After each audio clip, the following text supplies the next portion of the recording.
Pitching and defense dominant for 8 innings, the Nats in position for another shutout win. But the Mets wouldn't die, battling back twice to take the lead, setting up a wild finish. That ball gets away! Here comes Zimmerman! The Nationals win on a wild pitch. How about the comeback kids from D.C. tonight?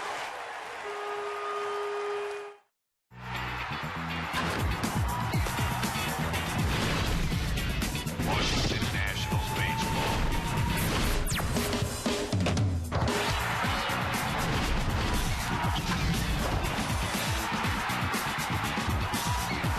Washington Nationals baseball. All right, we're going to turn a couple of pages tonight. It's a new chapter. What do I see at the ballpark tonight? There's a whole lineup on the garage out there, and there's a bunch of rookies ready to take on these Mets. The Nats are getting great production from their young guys, and they are 16 games over 500. Bob and FP, welcome back. Cloudy night, very muggy here, and the weather shouldn't be a factor, we're told. But how about the rookies? One of the most productive crop of young guys in the major leagues. Yeah, and you're talking about pennant race baseball, the end of July, and a big game, probably the most exciting game of the year. And who contributed most? The rookies. Tyler Moore put them ahead 1-0. You thought it was going to stand with the opposite field home run right there. Everybody contributing, especially the young guys. Lombardozzi made it 2-0 with a big knock after the Mark DeRosa walk and steal of second base. So you're thinking, all right, 2-0, they're going to win this game.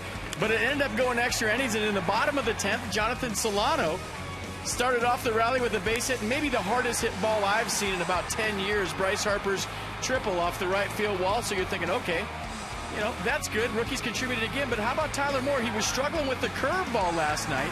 If he doesn't take that pitch, Ryan Zimmerman doesn't score, and maybe we're still playing. But young guys, independent race, that's good stuff. Look at the number of hits from rookies, 163. Second only to Cincinnati, and so the Nats. A great mix now of veterans, the middle of their career guys, and all these young guys as well. Now, Jordan Zimmerman kind of falls into that last category, still a very young guy.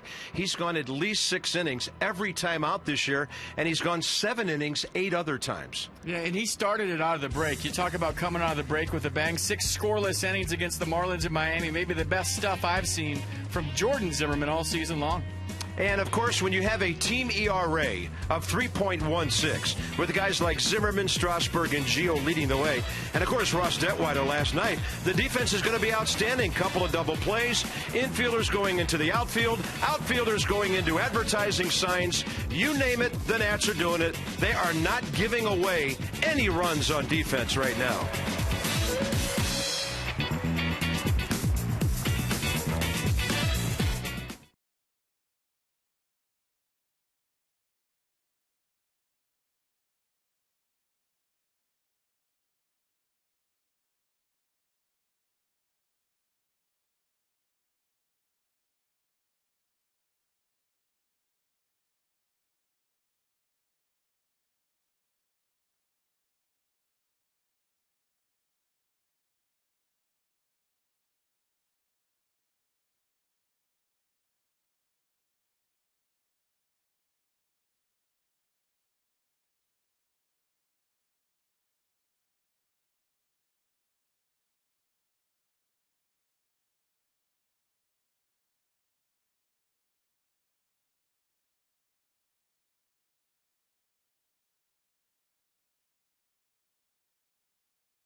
Up from the Navy Yard Metro Station, right down Half Street, and to Nationals Park, where the guys are 25-16 on the year. 52-36 overall, and a 3.5 game lead over second place Atlanta. Visit Train.com for an independent Train comfort specialist dealer near you. It's hard to stop a train. It was in the high 90s when we got to the ballpark this afternoon. Some showers have blown through. Things have cooled off, but look at the humidity. 71%. It was like a hot slap in the face a couple of hours ago. Some early game notes for you. The Nats have just refused to go on any kind of losing streaks, doing very well following losses lately. Ike Davis, well, he's only hitting .205, but he's still one of the best RBI guys in the National League this year, and he has 50 on the year. Ryan Zimmerman's having an amazing month. Over his last 3 weeks, he's hitting .354, and his defense has remained Gold Glove caliber at third base. The Mets are 6th in the league, hitting .260. They're 4th in runs, but 13th in home runs. Ruben Tejada has been hot lately. He's on a 6-game hitting streak. He's 0 for 4 career against Jordan Zimmerman, but he gives them good defensive short. He's very athletic, and he has an on-base percentage as a leadoff man of .375. And, of course, then there's Mr. Wright a little further down that lineup. So Jordan Zimmerman against the Mets, 8 career starts, 3.56 the ERA, 2.2 the record.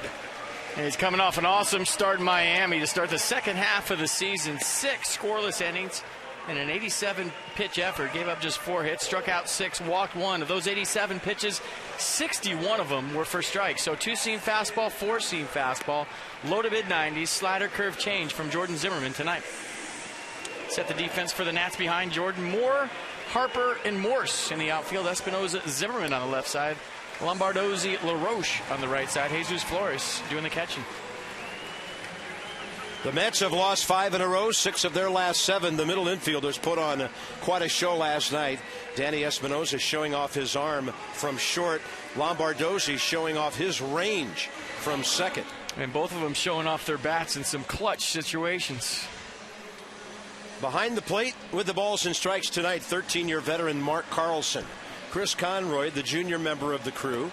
Tim Timmons at second base. He's also a 13-year guy.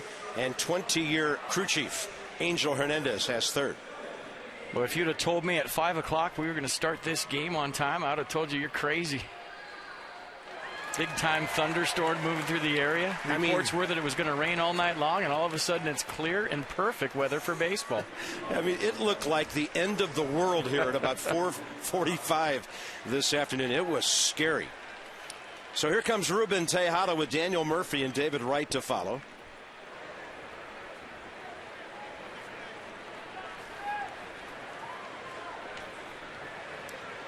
And Ruben taking his time getting in there.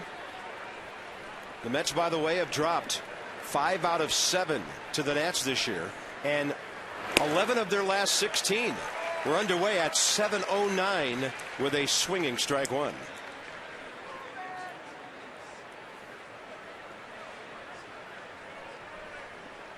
Tejada, 22-year-old infielder from Veraguas, Panama.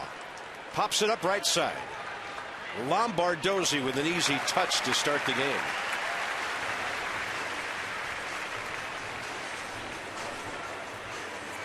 Last time out for Jordan in Miami, one of the best outings I've seen from him in a long time.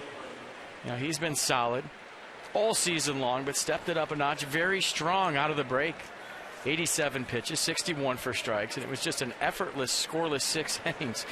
And moving the fastball around between 93 and 95 all night.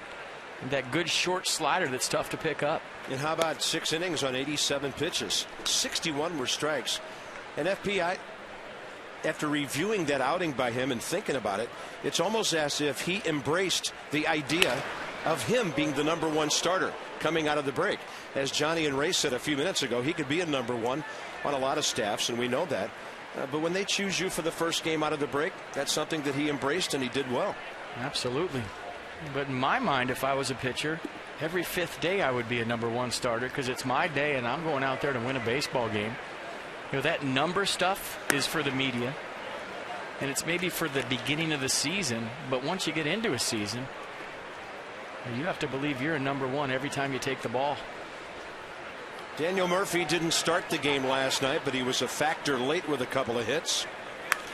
He gets jammed on that one and pops it up to right field for Michael Morse. He'll make an adjustment, take a few more steps in. Find out why the government is turning to STG at stginc.com. Best ERA now over the last month plus 2 days in the National League, and Jordan is right there. Johnny Cueto, Mike Leake, couple of Reds in there. And his ERA now is down to 2.48. That is fourth best right now in the National League.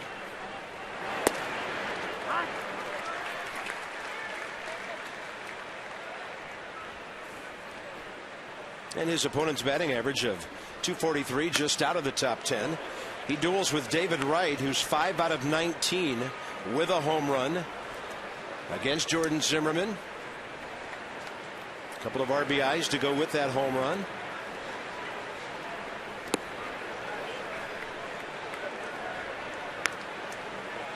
And we talked about a little bit last night. David Wright changing his stance a little bit from last year to this year, has the hands kind of hanging out over the plate. Not quite as much as Michael Morse, but similar. The reason he did that, to free up his hands, to be able to hit the ball the other way and drop him on the inside pitch. I think more than anything, if you break down David Wright, just to be free mentally with defenses moved in at Citi Field has helped him out tons. Yeah. Well, Citi Field, according to Mets numbers guys, cost him 9 home runs last year. He hit 14. Was on the DL for a while in middle of May till June with a stress fracture in his lower back. But he is back with a vengeance this year. 2-2 pitch. Some more jammage. And how well is David Wright going? He's going to drop that ball down the right field line. Challenge Michael Morse, who doesn't quite throw him out. It was close. Morse had to pick it up barehanded, then wheel and fire. It's another extra base hit for David Wright. And pretty good hustle by Wright, too. Right out of the box, he's thinking, if that ball drops, I'm going to be on second. 2 outs, it's a good gamble. Try to get yourself into scoring position. Michael Morse with a good barehand play and a pretty good throw. And I didn't see an argument from Danny Espinosa, so that tells me that David Wright was safe. Close, very close. Double number 30 for Wright and his 43rd extra base hit. So he's second in the league in doubles and fourth in extra base hits. That'll bring in Ike Davis, 3 for 8 career against Zimmerman, who paints with 94 away for a strike.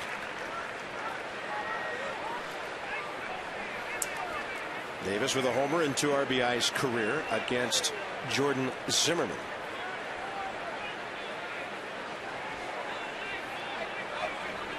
Target is up and in. He got it in. Yeah, not too many hitters have the strength to fight off a Jordan Zimmerman fastball in the inner half with 2 strikes and throw it out down the right field line for a double.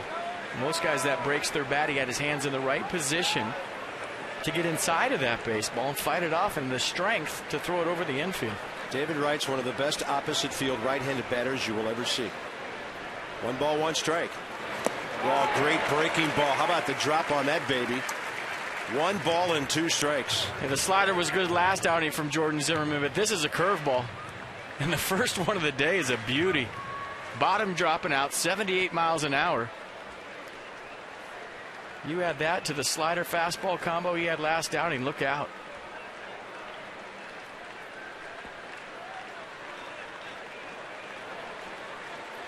That's outfield in center and left, around to the left, and a 1-2 pitch. He throws him another hook, and Jordan Zimmerman becomes the next Nats pitcher to put up a 0 in the first inning. The bats have been lively lately, and it looks like Zim has good stuff tonight.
lesson. Brought to you by Jeep. Visit Jeep.com to learn more. AT&T, the nation's largest 4G network. AT&T, rethink possible. And by the new summer barbecue menu at Burger King. Let's have a barbecue today. Having a big time at the Red Loft right above the Red Porch on what's now become a very comfortable evening. See your authorized Dodge dealer and experience a world of performance design and fuel efficiency. Schedule a test drive or log on to Dodge.com and check out the powerful lineup. Michael Moore's 352 over his last 21 games, and he's 3 for 9 career against Chris Young, who is the type of pitcher that can give an aggressive swinging team fits, tantalizing them, and he's done that in his career. He's 3-1 with the Padres, the Dodgers, and the Mets in 7 career starts against Washington. Yeah, last time out on July 13th against the Braves, lost his second straight start, pitched just 3 innings, allowed 5 runs on 6 hits, 1 home run, and a season-high 3 walks. Rob Bardozzi gets a good piece of that one out to right center. And then drifting for it is Lucas Duda at the edge of the track. A very deceptive delivery because of the height. Fastball, slider, curveball, change. He's only thrown the change 1% this time. Last year he threw it 12%. But his fastball averages 84.2 miles an hour.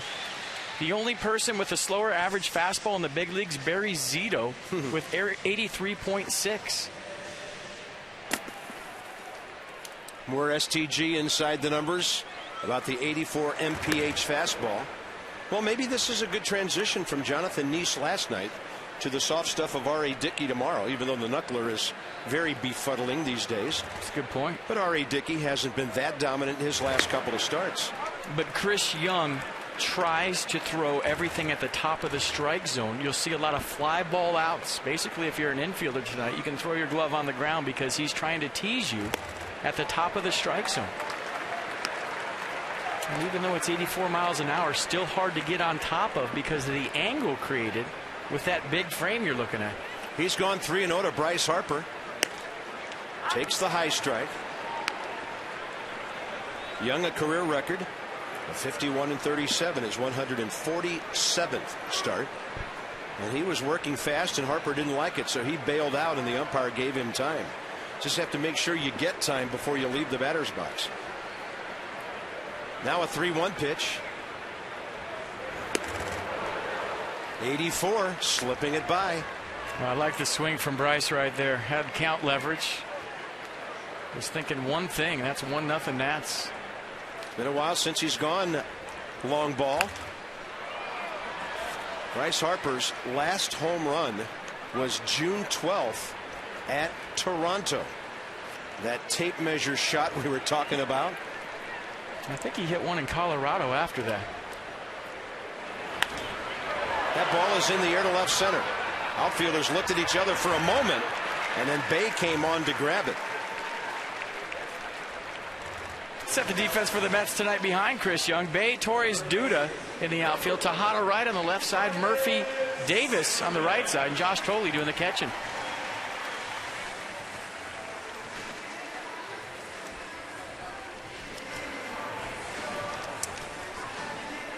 Yeah, Harper homered at Colorado June 28th. So the game note that I saw was incorrect, and it is a lot more recent that he hit that home run. He had a pitch up and away. Zimmerman couldn't reach it. Ryan on a tear of his own that started in Baltimore, then Colorado. 18 games, hitting .354. And the power numbers as well. How about that? Better than an RBI per game. He's up to 43 now. There's that high strike. 0-2. By the way, the Phillies embroiled in quite a ball game in L.A. They scored 2 in the 11th. The Dodgers went Washington on them and tied it in the bottom of the 13th or the 11th, and now they're still playing. Phillies 3-3. won 4 in a row. No balls, 2 strikes. Target is in. Zimmerman hammers the ball. Left field line. 1 hop, 2 hop, 3, and then it hits the wall for another Ryan Zimmerman extra base hit. In our game notes just before first pitch, we told you how well he's been getting extra bases lately. And right there, FP, he didn't try to do too much. He took what the pitcher gave him. Well, when you're hot, you're hitting the ball to all fields. And for Ryan Zimmerman right now, it doesn't matter if you throw it down the middle, outer half, inner half. The game's moving very slowly, and the bat is moving very quickly. And just like that, the Nats have a runner in scoring position, and there goes a no-hitter. Nats are scoring in the month of July almost 1.5 runs a game more than they were in April. Alan LaRoche hitting well lately, but a sharp one-hopper is right at Ike Davis. So each pitcher gives up a 2-out double, strands the runner.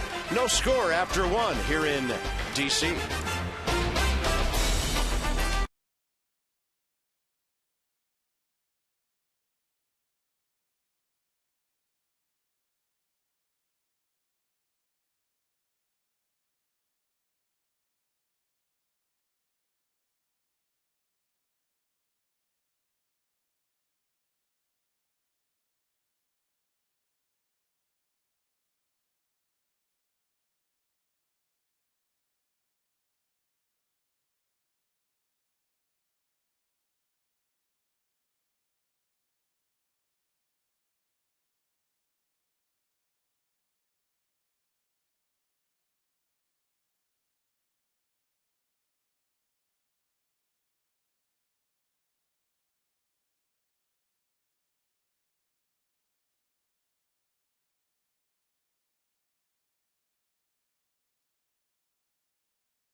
Your second room of flooring free at 877-241-LUNA. 3:30 this afternoon, a welcome sight that Nats fans were not privy to, but some of us were at the ballpark as Jason Worth was in the cage. And this was cool. And you're thinking, how is this going to go? You know, the wrist broken.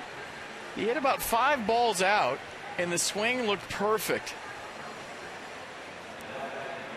He's talking to Mike Rizzo after, Lee Kuntz, Bo Porter, saying it felt good. And I was standing behind the cage for the whole thing, watched the whole session, and I was absolutely amazed how effortless he was swinging and how the ball was coming off his bat. Using a smaller model right now than he's probably going to use in the games, but Davey Johnson said he's ready to go out and play. They're going to set him on a minor league rehab.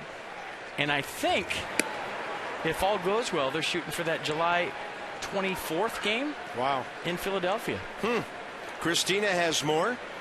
Davey Johnson talked today how he was pleasantly surprised at how well Jason was hitting today. He's ahead of schedule, clearly, and yes, it sounds like he could potentially begin a rehab session as early as tomorrow. One thing that Jason said he really wants to make sure is looking good is his timing. So he'd like to, after swinging, go get some games in a rehab series. But it all looks good, and Davey Johnson was pleasantly surprised and happy to see how Jason Worth looked today.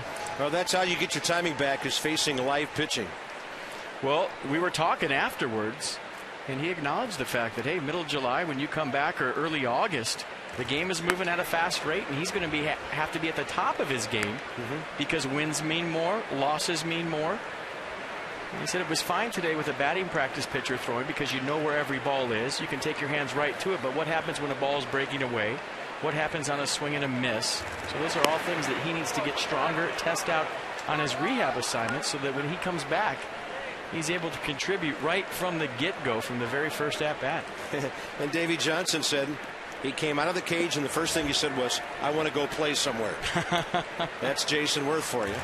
3-2 Zimmerman breaks Lucas Duda's bat. They'll have to go get another on a full count as the second inning is underway. And Carp, I think maybe Davey Johnson thinking along the lines as I was, like, how was this going to be? Like, what's it going to look like after, you got screws and plates in your wrist? And it looked like nothing had happened. Yeah. Very, very surprised at how the ball was coming off Jason Worth's bat today. Then you add on to that how well Drew Storen threw last night. A 1-2-3 inning on 11 pitches. It looks like the Nationals are the favorites to bring 2 brand new free agents to the major leagues shortly. I got your trade deadline right here. Yeah. 3-2 pitch. Zimmerman goes right after Duda, who fouls another one off. Jordan, by the way, first inning, 16 pitches, 11 strikes. Jason Bay still coming back from concussion time on the DL is next, and then Andres Torres here in the New York second. Nice crowd has gathered for this one, and a ball driven to left center. Harper's got a ways to go. He will get there, racing to the wall in front of the Mets bullpen. His defense has been outstanding lately. Bryce is more under control with the arm than ever before, but man, those young legs getting you to the gap. If RG3 is watching this game, he might want to send Bryce Harper on a fly pattern. Watch him outrun this baseball. And you see the speed of Bryce Harper right here. Touchdown Nationals. And going for it. Knows where the fence is. And Lucas Duda led him perfect for 6. Here's Jason Bay.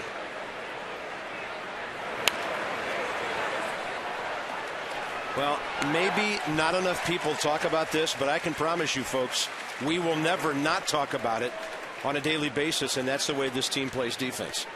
You cannot sometimes put a numerical value on it, but it means the world to the pitchers who know they don't have to be perfect, and guys out there who can run down the ball. The Nats, by the way, latest defensive stats today, 4th in the league. That's a strike 3 call. Looked like Mark Carlson thought about it for a moment and then pulled out the bow and arrow on Jason Bay. Strikeout number 2. Pretty good slider, 87 miles an hour on the black. Good pitch. Thanks for coming. And that's the slider that was so apparent last time out in South Florida. It's been there all year, but I thought it was just a notch above last time out. Andres Torres. Get to Nissan, by the way, on the pitch track there for the biggest savings under the sun at Nissan Summer Saving Days. Visit choosenissan.com or your local Nissan dealer. Here's Andres Torres, 1 for 6 career against Zimmerman. And Jordan now, thanks to Harper, and a strike 3 call, appears to be on a bit of a roll. There's R.A. Dickey thinking about tomorrow. The first 2 pitches were paint and then paint to Andres Torres on the black away.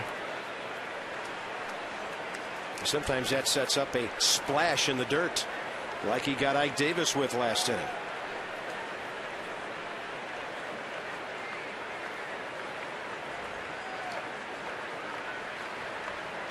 Target in. By the way, the Phillies had a couple of guys on base and did not score in the top of the 12 at Dodger Stadium. Giants at Atlanta just underway. And actually maybe not underway. It's raining in Georgia. And the Marlins again at Chicago tonight. They beat the Cubs yesterday. 2-2 pitch. Look out. Right over the dugout into the seats.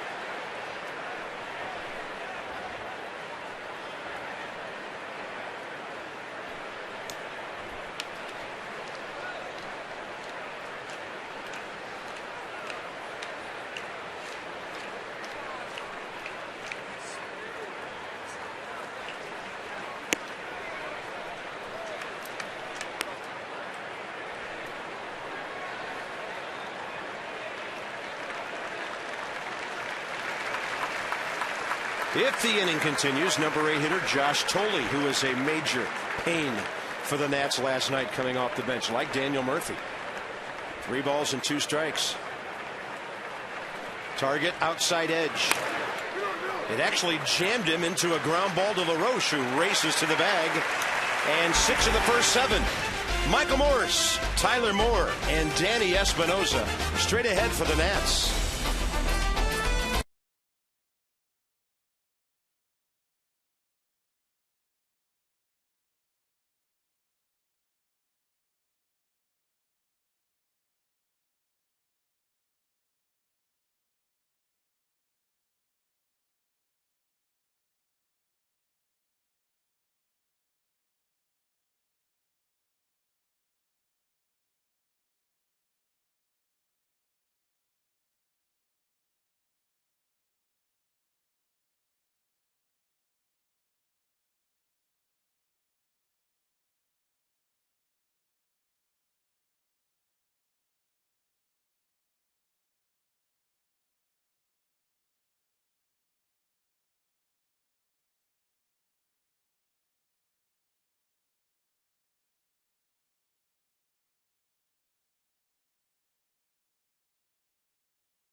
the Nats, who will play the Braves in a day-night doubleheader, split doubleheader, whatever you'd like to call it. First game Saturday at 1:05, a makeup game from June 1st. And then a separate admission is required, and there aren't many seats left for the 7:05 game, featuring the post-game concert, The Wallflowers.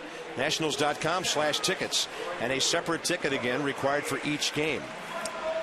Just remember, if you're interested in the night game and the concert, do not wait much longer to get your tickets. Here, players would call it a split piece Johnson. So you said call it whatever you want. Okay. Best records, the Nats behind the Yanks, the Rangers ahead of the Reds, and the battling Buccos. The battling McCutcheons. How about that guy? That ball squirts into left center by Michael Morse. And now two of the last three Nats in the middle of the lineup have hit safely. Zimmerman and now the big right fielder. And stay hot, Michael Morse. Just staying through the baseball so nice. You see that right there? Just dropping the head on the ball. Nothing to it. It's another line drive single for the Beast. And by the way, the red line does not run to the ballpark, but if you start on the red line this weekend to commute to Nationals Park via the Metro, there will be maintenance work on that line this weekend. So the Nats are asking you to maybe add 30 minutes onto your travel time so you do not get stranded and miss first pitch on any of the games this weekend. That's those of you who utilize the red line at some point in your journey to Nationals Park. Here's Tyler Moore. Ooh, pitch up. He was all over it.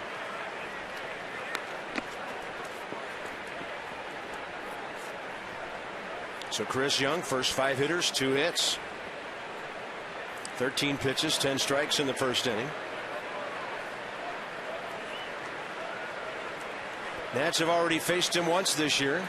That was his first start off the DL June 5th.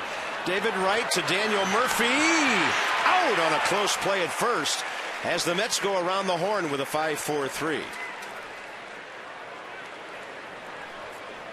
And Daniel Murphy, known more for his offense than his defense, with a nice double play turn right there. Good feed from David Wright, giving him time to get out of the way, backs off the base, gets rid of it quick, bang, bang at first. And I mean bang, bang at first. Tough call, goes the Mets' way. Here's Danny Espinosa with 2 outs and the bases empty. 2 for 5 career against Chris Young. And he bunts it up in the air, and unable to get there was Josh Tolley. And that's a dangerous play for a catcher in this ballpark, because other than the little green padding around the advertising sign, we're talking limestone back there.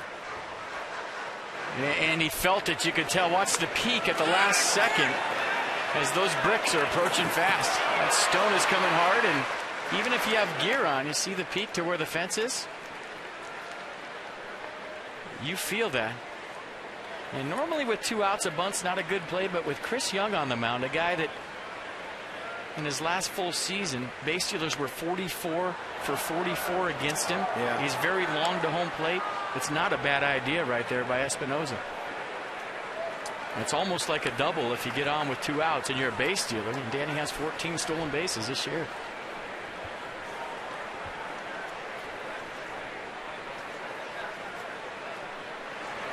Whoa, up above Danny's helmet, straight down to avoid that one.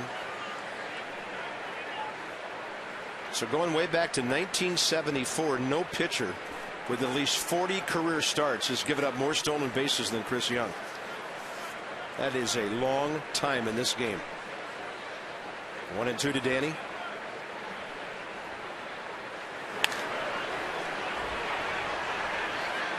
Huge hit for him last night. The 2 out up the middle rocket right past the ball cap of Bobby Parnell to tie that game, setting up the crazy 10th inning for both ball clubs. It was such an impressive at bat because the Nats were down to their last strike. Danny Espinosa had seen 4 or 5 curveballs from Bobby Parnell, the guy that throws in the triple digits. Yeah. And the first fastball he saw with 2 strikes, he was all over it. Short swing right back up the middle. One of the Mets broadcasters told me after the game last night that the reason Parnell threw so many breaking balls is because the Mets told him to. Remember, you talked about his previous blown save? He threw almost all fastballs in that one. So he's trying to figure out what to throw. That ball is going to stay fair, and Espinosa probably going to be given a hit on that. It would have taken an exceptional play, and it just hugged the grass all the way down the line. Well, he wanted to bunt his way on, and that was a swinging bunt with 2 strikes from Danny Espinosa, and that's a beautiful thing, folks. You get robbed of so many hits throughout the course of the season. As a hitter, you don't care what base hits look like. And a 2-strike count, you put the ball in play, good things happen. Look at that thing stay true. Most fields, that'll roll foul, but watch, it actually goes back toward Chris Young at the very end.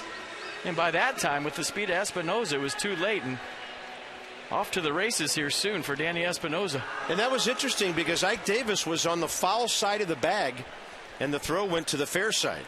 He gets a base hit. He's aboard with 2 outs, does Danny. And here's Jesus Flores. And we'll see if the running game goes to work here, FP. Josh Thole, by the way, respectable. 27% behind the plate, 11 for 41, but not when he handles Chris Young. I mean, usually, Carp, with a 7-hole hitter, not a good idea to steal second base because you walk the 8-hole hitter to get to the pitcher. But in Jordan Zimmerman's case, he can hit. Yeah. So Danny Espinosa probably going to be aggressive here as soon as he gets a chance. 14 out of 18. And suddenly the Nationals, and we talked about this last night, they have jumped up to the top 4 in the league in stolen bases with 64 in 85 attempts. So they are running at a very efficient rate of 75%.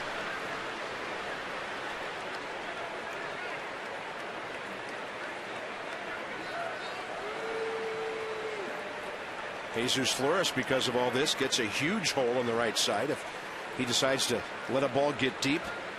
Espinosa holding. The opponents lately have been working Flores as much as they can in on his hands.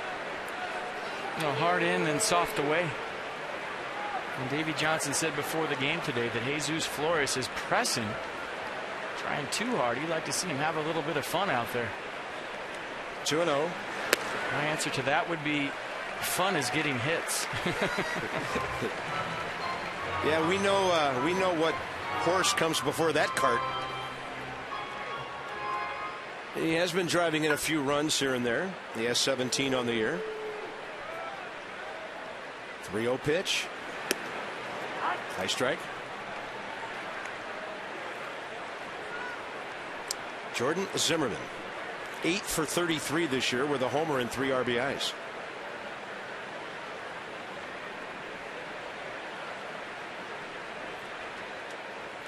(3-1). Danny might have been leaning a bit. Well, the Dodgers got 2 in extra innings and beat the Phillies 5-3, ending Philadelphia's 4-game winning streak. There's a good jump, good throw, and out at second base. Josh Thole puts one right on the money, and Chris Young pitching gets a rare caught stealing.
To look forward to Miller time later in the game. It's brought to you by Miller Lite.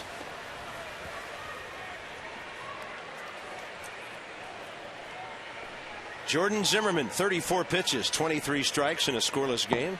His teammates have gotten him 3 hits already.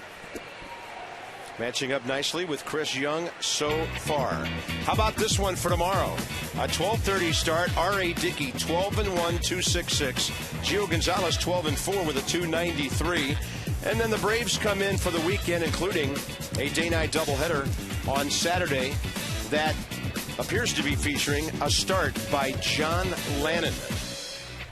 Then the Nats play the Braves again on Sunday before hopping on the train and heading to New York City to play these guys again next week. Nats extra before and after each game, and they will be out there to break down the Wallflowers concert after game 2. Yeah.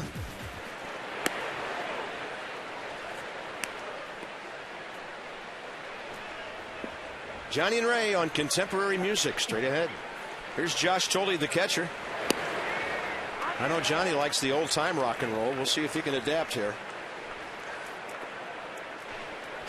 And Ray's like, if they don't have a steel guitar, I'm not interested. 1 ball and 1 strike. That was fun having those guys in the booth tonight. Whenever we have inclement weather before a ball game, the Nats extra crew will come up here and take over our booth for a while. I was kidding them that they forgot their teleprompters today, but they got through it without them. Well, we were holding the cue cards for them. They were fine. Yeah.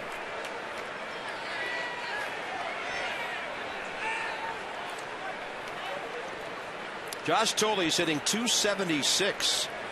The pitcher Chris Young, decent career hitter. How about a 145 average with a home run? He can swing it. And a 1-2 to the catcher. Gets jammed. Over for a running play behind Zimmerman is Danny Espinosa. Espinosa, Desmond, Lombardozzi. Plug those guys in. You're talking about 3 of the best range guys in the league. Yeah, see the range of Danny Espinosa. This play was made by the communication. I call him that ball. You know, Ryan Zimmerman might still go for that. Espinosa called it early. Ryan Zimmerman peeled off. He avoided a collision. And you made an easy play easy. You don't talk right there. That's when an easy play becomes hard. Chris Young this year 1 for 9 with a couple of RBIs. His only career home run was in this ballpark 4 years ago against John Lannon. In his career against the Nats, he's 3-1 with a 274 in 7 starts. He and Jordan Zimmerman are dueling tonight. They're dueling and they're dealing. 1-2 with 1 out. That one headed right to the front row of the seats.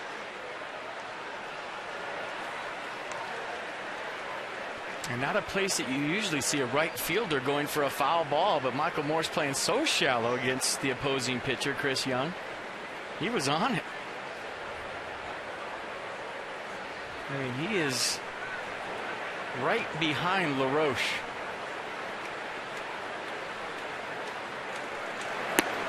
Off speed got him. Jordan Zimmerman 3 strikeouts, first time through the order, giving up just 1 bloop hit. A double by David Wright. Slots, tables, dining. The ultimate triple play, Hollywood Casino, Charlestown Races. Unearned runs through the first 88 ball games. And by far, after some tough years, especially 08, 9, and 10 defensively, the defense is better, the pitching's better. And as we said at the end of the Open, FP, this ball club's just not giving away runs this year. I mean, you can't be in first place if you are. And whatever graphic we throw up there, it's going to be good because you're 16 games over 500. And that's why you're playing catch. You look at the number of games the Nats have played. Tonight's number 89. So basically they only give away 1 run every 4 games.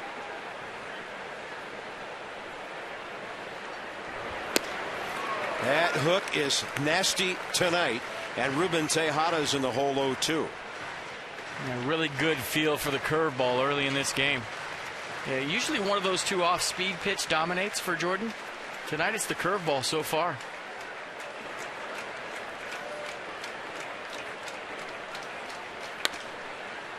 Then he goes with the heat at 94, gets a late foul ball from it. Good fielding crowd. They're 2 for 2 on fly balls. Nice job with the leather. Everybody in the country will know about it as soon as Dad tweets. That's a breaking ball in the dirt, 1-2.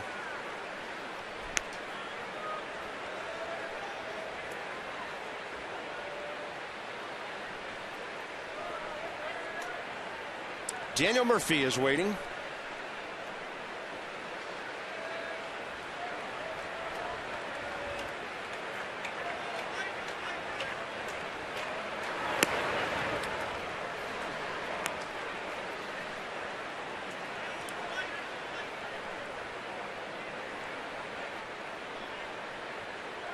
About to throw pitch number 50. And a lot like Ross Detweiler last night, establishing the fastball early, but the hook outstanding to go with it.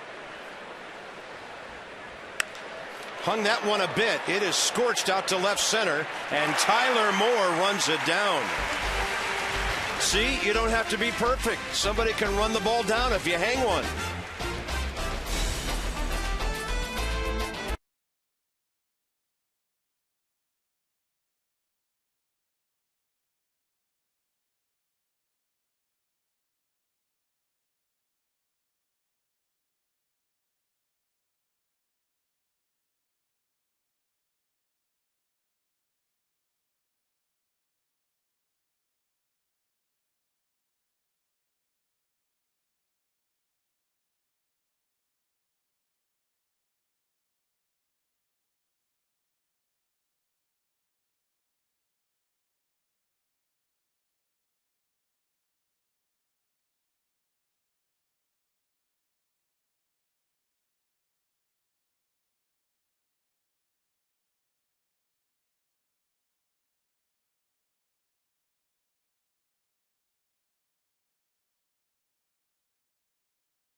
Both sides, just like last night.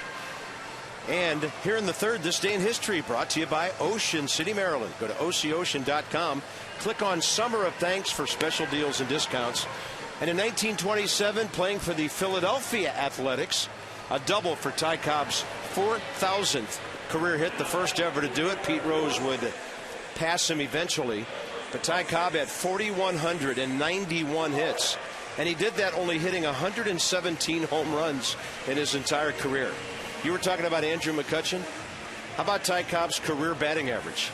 Career .366. A little early in that game, but Bryce Harper has 74 hits already. Well, Bryce, just get 200 a year for the next 20 years, and you'll still have a couple hundred to go.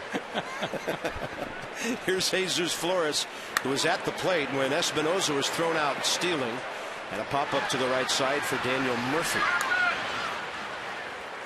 I mean, can you imagine, though? That's 200 hits a year for over 20 years. Unbelievable. It's crazy. Derek Jeter, if he decides to play a few more years, has a chance to be the all-time hit leader. He's ahead of Pete Rose at the same age right now. Wow. And by the way, Ty Cobb was with the Tigers up until a year before that, and he would play his last 2 years with the Philadelphia A's at the old Baker Bowl in Philly. So here's Jordan Zimmerman, 8 hits, a homer, 3 RBIs this year. So 2 Zimmermans have homered in Miami's new ballpark, huh? Yeah. After Ryan got one, got a couple over the weekend. Ryan took out a few people eating dinner at the Clevelander. Did he?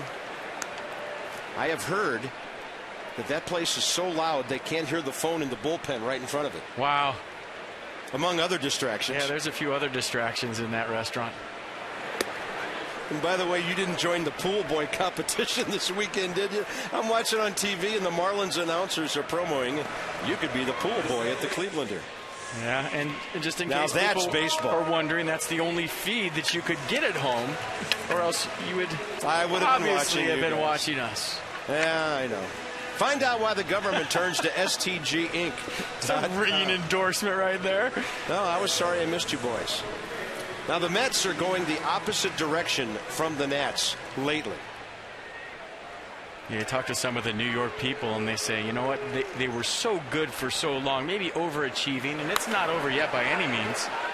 But all of a sudden, as is the case most of the time throughout the course of a 6-month season, your weaknesses get exposed. And we talked about it a lot last night. The Mets are only as good as their starting pitching. And Terry Collins has said as much. If we pitch, we have a chance. Yeah. And lately, Santana, after the no-hitter, hasn't been the same guy. Good outing here or there, but last couple have been tough. R.A. Dickey, same thing. So, those two guys, especially R.A. Dickey on the left. Jonathan Neese pitched a great game last night, but only as good as your starting pitching. Yeah, and now, FP, it's starting to wear out their bullpen. And Frank Francisco with his 18 saves is hurt. Terry Collins has done as good a job of managing his ball club as anybody in this league the first half of the season. Well, they won't go away. They're a lot like the Nats. I mean, you have to respect a team that plugs along, is scrappy, and finds a way to win baseball games. I mean, you saw it on display last night. Probably the best game I've seen in a long time. And the Mets wouldn't go away. Nats wouldn't go away. And if it wasn't for a wild pitch, we might still be playing. 3-2 now. Lombardozzi working the count long. And wouldn't you love to see him aboard for Bryce Harper here in the scoreless game? Target is up. They got Lombardozzi to pop it up. David Wright to take charge. And a 1-2-3 third for Chris Young. So Young and Zimmerman have each faced only 10 batters so far.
By the two guys from Hampton Roads for doubles, Wright and Zimmerman. It's all about the pitching. Jordan Zimmerman as well as Chris Young. Jordan Zimmerman just a double to David Wright, the third batter of the game. Other than that, he's been absolutely perfect. The curveball tonight has been the pitch. Last time out, it was fastball slider. This time, it's been fastball curveball. There it is again, nasty.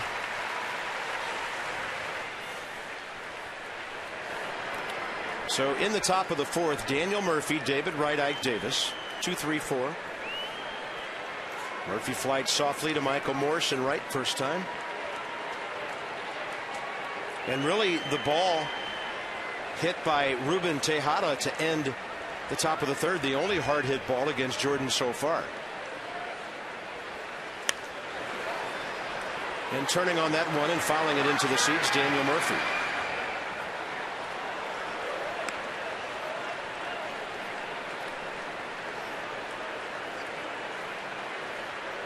Murphy 6 for 15 career against Jordan Zimmerman with a home run, 3 RBIs.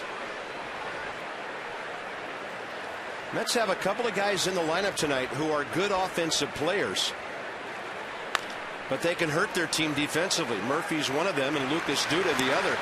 But there are times when you just got to have those bats in the lineup. The Mets throughout the season have been in the bottom 3 or 4 in the league in defense, and Lombardozzi easily takes care of that. And Lucas Duda right now playing on a strained hamstring. He got an anti-inflammatory injection the other day, and out there in right field, not at 100% defensively. Here's David Wright, who's on his way to his 6th 100 RBI season with the Mets. Broke in 04, hit .293 in 69 games, and has never left the hot corner. Coming off his 6th All-Star game, he's won a couple of Gold Gloves. He won 2 in 07-08, right before Ryan Zimmerman won his. And Ryan also won the Silver Slugger that year. So these two guys from the same part of Virginia have had some great battles over the years. 1-1 pitch from one Zim to another, and a foul ball. 1-2.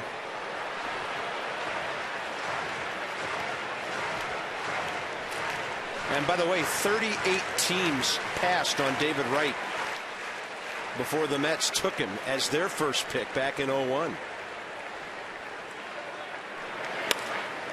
38 choices by the teams, and Tyler Moore had that. Couldn't keep it in the glove. Sliding attempt. And when you're having the year that David Wright is having, 112 hits now, started the game with 110. They all fall. First time up, 2-strike count, gets fisted and throws one down the right field line for a hustle double. Busted it, getting into second base, and when you're going good, you're going good. The ball squirts out of a glove, and just another lousy hit for David Wright. 112 and counting.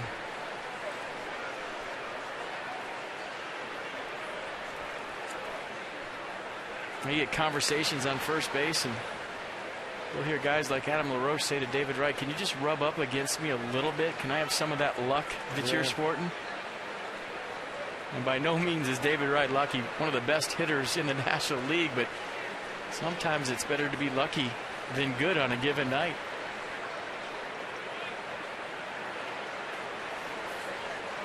Target inside. Righty, lefty, doesn't matter the way Jordan's throwing that breaking ball tonight. I was talking to some of the coaches about David Wright in the All-Star break. Kinetic on the pitch track. You look at the big curveball from Jordan Zimmerman once again. And they were saying they couldn't believe that Pablo Sandoval went by David Wright. And I said the same thing. We talked about it on the air. Somebody rigged a computer in San Francisco, because that guy is having the best year of any third baseman in baseball. Should have been the All-Star starter. What do they know about computers down in that part of California? Silicon Valley, nothing. By the way, Kinetic North America with that pitch track, providing world-class technology and responsive solutions to our government customers. So Ike Davis, a strikeout victim on that big hook first time, finds himself in the hole 0-2 here. Top of the 4th, no score. Nats have out-hit the Mets 3-2. But David Wright has both of theirs, and he's aboard. Broken bat grounder. They have to hurry. Here comes Espinosa's arm. 4-6-3 as Adam LaRoche stretches and stays on the bag. And the Nats turn their 3rd double play of this series. These guys making it look very smooth.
double play. Harper, Zimmerman, and LaRoche coming up.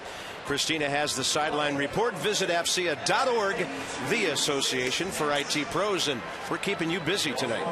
You are, Bob. In close games and high-pressure situations like last night, the Nationals have been able to show a lot of patience, quality at-bats, keeping the line moving. And today I talked to hitting coach Rick Eckstein about how this team is all about picking each other up. Here it is on Wireless Wednesday. That's the makeup of this club. You know, each guy pulls for each other. They never give in. They never give up. And even when the score, you know, the 3-run home run that they hit, it was like, okay, no problem. Here we go. And that's been their makeup. And they never back down from a challenge. And they, as Davey says, they look at challenges as opportunities. And it was great to see. And Davey Johnson reiterated that after the game last night. He said, I've said it 100 times, the makeup on this ball club is off the charts. There's no give up. They're all competitive, but they are everyday ball players. They take it seriously, and they work hard at their trade. Every day. Didn't pay off a whole lot early, but once the horses came back, Zimmerman off the DL. Michael Morse came back, then Ryan got healthy. Espinosa's been better. Bryce Harper came aboard late in April, injecting life into a rather average offensive club at that time. 1 ball and 2 strikes with a target up and away. 2 up, 2 away. 2-2.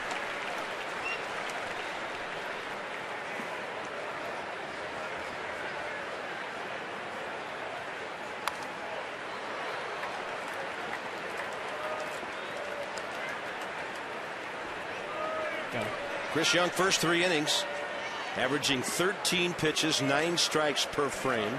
So he's on his game tonight.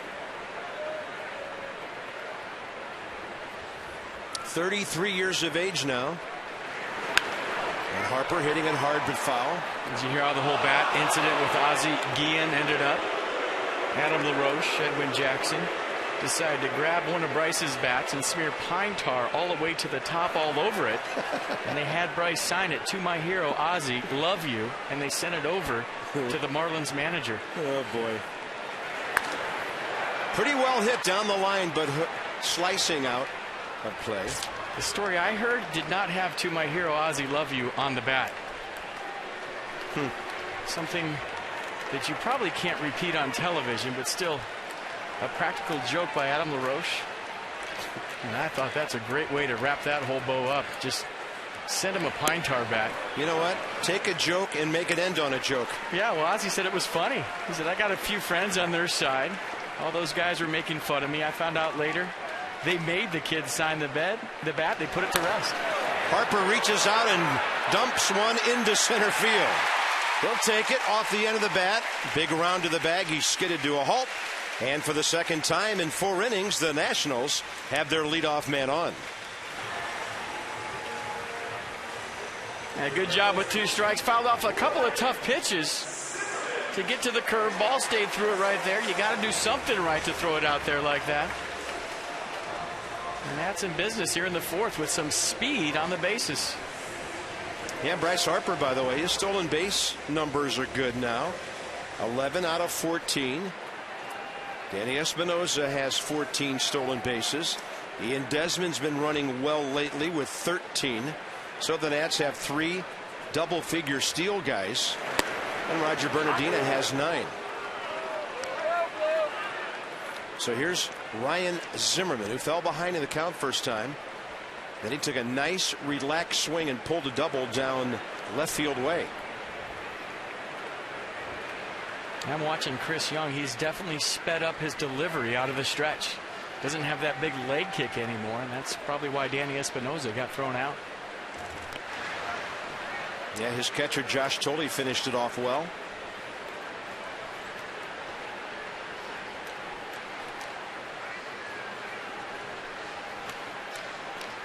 Gentle breeze blowing in from left, coming right down Half Street.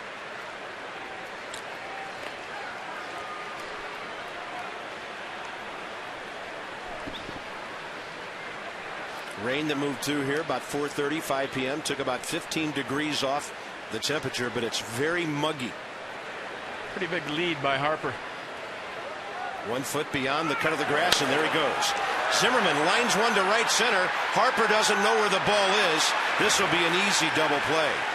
He ends up sitting after slipping, going way beyond second base, and that'll be 8-3 on the double play.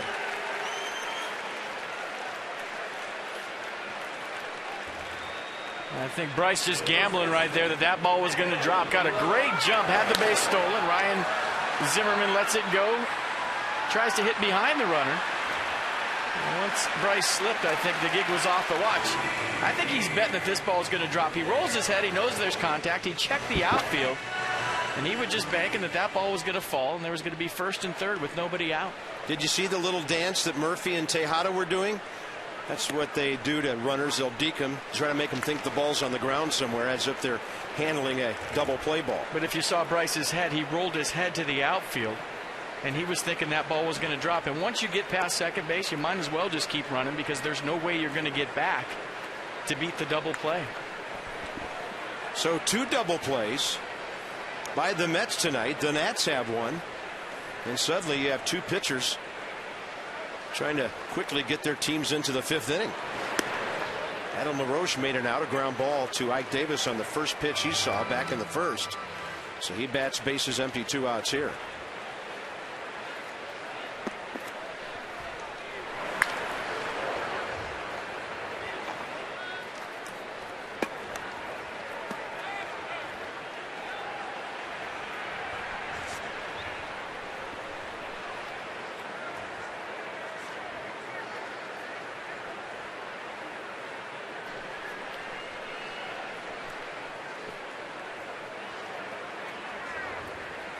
They play LaRoche straight away. That one bounces way out in front of home plate. Not sure that ball even covered 55 feet.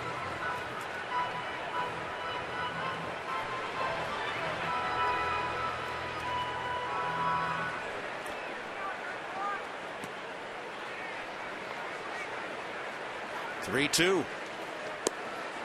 That's close. Adam LaRoche works his 40th walk of the year. And the Nats have another base runner for Michael Morse here. Yeah, Josh Tolley, Chris Young, and I'm sure Terry Collins wanted this pitch. Pretty good curveball, bottom of the zone. LaRoche waiting to hear a called third strike. Didn't hear it. Went to first base. Well, you talked early about the high strike zone that Chris Young usually benefits from, and that time he didn't get the low call. Well, maybe he rubbed up against David Wright and got the benefit of a close call at first base. Here's Morse, who singled sharply to left center first time up. Target out there. And then Young misses his spot but got the inside edge with it. Marlins are underway at Chicago. Miami 9 back of the Nats, just 2 back of the Mets now.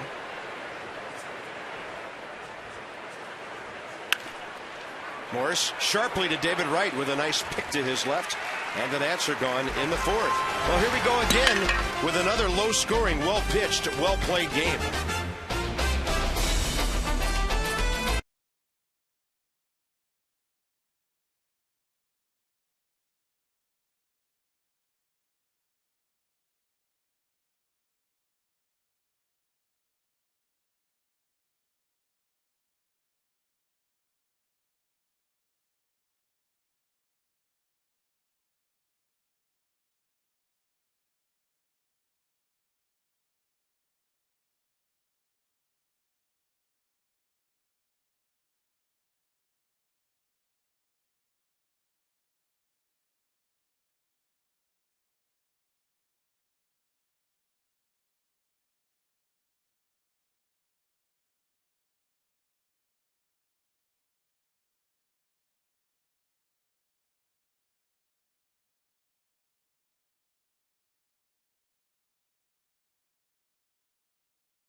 Game 4 by the Nats.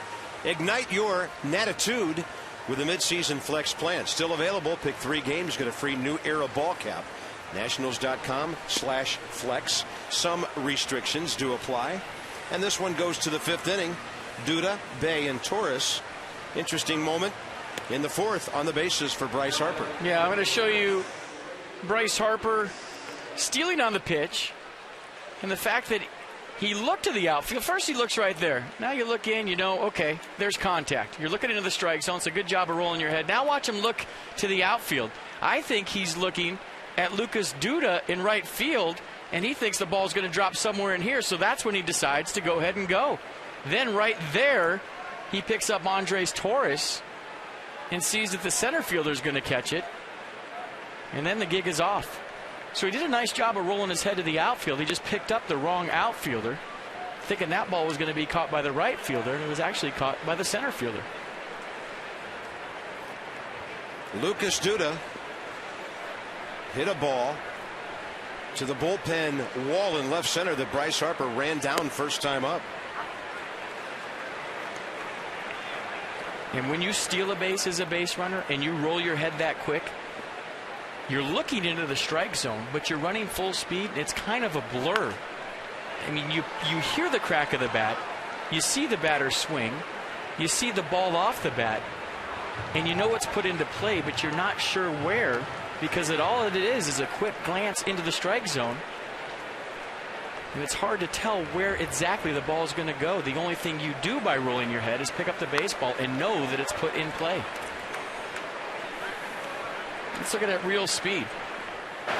So here's the break. There he rolls his head. He knows it's put into play. Then he looks back, thinking it's going to drop in front of Duda, not knowing that the ball was actually hit to Andres Torres. It's a tough read. Jordan Zimmerman trying to get the outside corner against Duda, just missing. And by the way, Jordan coming off a 9-pitch 4th inning because of the double play ball he threw. So he had 59 pitches. Chris Young 58 through 4 innings tonight. How about the hook? But that was barely foul tipped to stay alive by Lucas Duda.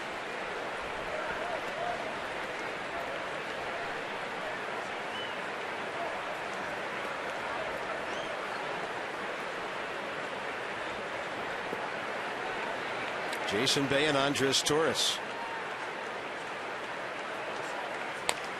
And he goes after him with an 87 changeup.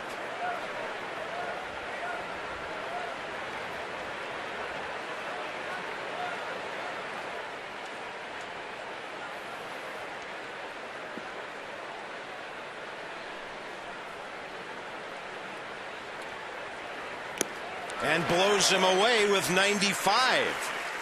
Strikeout number 4. Right now, you know, you never know what's going to happen next. We're watching one of the best extended sequences of pitching by Jordan in his young career here. I mean, Jesus Flores sets up on the outer half of the plate, and watch him just dart the spot in a 2-strike count. Glove doesn't move. Perfect pitch, perfect location. Can't do it any better than that. Jason Bay struck out looking first time.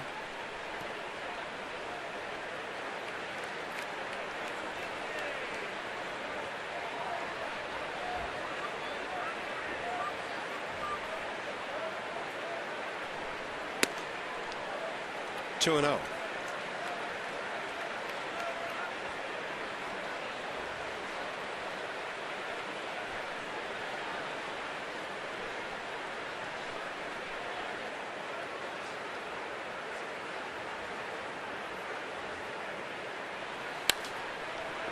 And Jason Bay late for that one. I'd be interested to know how many walk-ups tonight after last night's game. People watching that thriller on TV. Packed house tonight. I would say somewhere in the 30s. That's true. Over 26,000 last night. Yeah, we're right around 30 or so tonight. That ball hit hard to right center. Michael Morse will get over to cut it off. So Jason, his first hit since his return yesterday, went over before they replaced him for a pinch hitter. Discover Kia's full lineup of high-quality, stylish, and dependable vehicles. To learn more, visit kia.com. So the last 3 years, the ERA down, strikeouts per 9 innings, not as many as before, and that's okay. Remember last year, all the talk was Jordan pitching to contact and buying into that whole philosophy. And I think after seeing the results after about a year and a half, that why change a thing?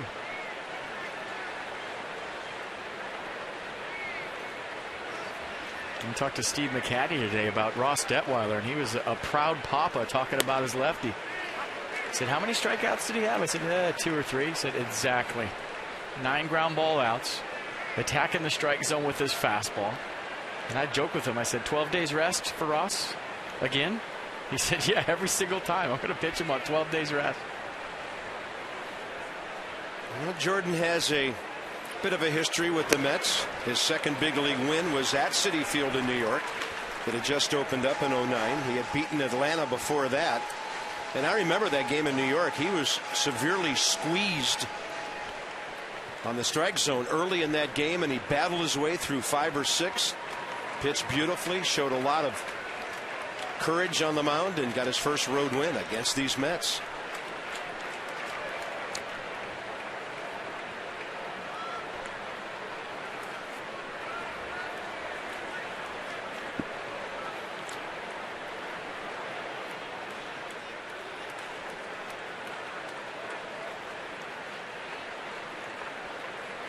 Oh-2 to Andres Torres, who bounced out to LaRoche first time. Severe jammage. Zimmerman for 1. And Lombardozzi not able to get the speedy Torres, who, batting from that side of the plate, really gets down the line. 2 outs. Ross Detweiler was outstanding last night. Christina, one of the best games we've ever seen him throw. Exactly, Bob. And ever since Ross rejoined the starting rotation, he's given credit to Mike Gonzalez in the bullpen to helping him out there on the mound, whether it's tempo or just concentration. He's been a big influence in the bullpen. And Ross said last night, getting over that 12 days of rest, mentally he leaned on Mike Gonzalez once again, who got him focused and told him, don't think about it. Don't let it enter your mind. Go out there and then just play your game. Pitch like you know how to do. Well, 86 pitches, 62 strikes. 7 shutout innings on 5 hits. Didn't walk a batter, struck out 4, had a couple of double plays. I've had a number of relievers tell me what an amazing influence Michael Gonzalez has been in that bullpen with everybody. Well, it seems to me that he's got a soft spot in his heart for young guys. Remember the story we told about him taking all the rookie kids in Florida to Disney World? Totally kind of under the radar. I only knew about it because Mike Rizzo couldn't stop talking about it. And it just seems like Michael, at this stage of his career, is really interested in helping out young guys who've come after him. It's pretty cool. Absolutely. Well, that's how it goes, right? You're a veteran guy.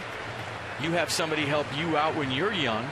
Then you give back to the game as a veteran guy by taking guys under your wing and helping them do it the right way, like the guy that broke you in did. Sounds like the conversation we had with Mark DeRosa in Colorado. He's doing that for young guys in this club after Chipper Jones and Walt Weiss did it for him in Atlanta. You just hope that when you're young, you have the right guy breaking you in, because if the wrong guy does, then you pass that along to the young guys. Yeah, we've heard a few of those. Yeah, so-and-so broke me in. Oh, that's why.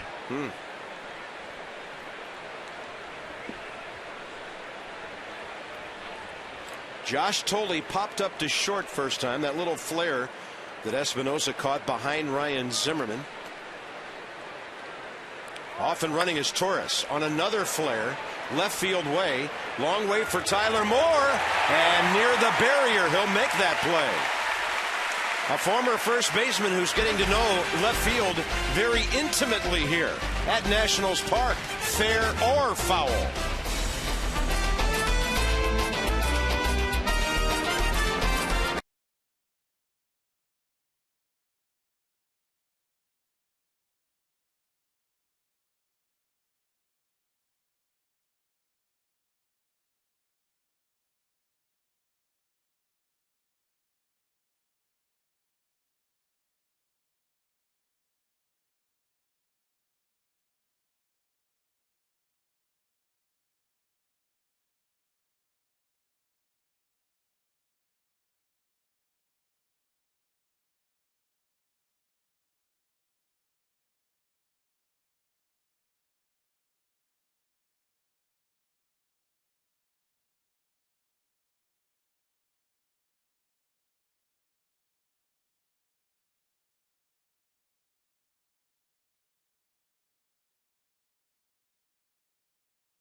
twilight time here at the ballpark now. Bottom of the 5th inning coming up.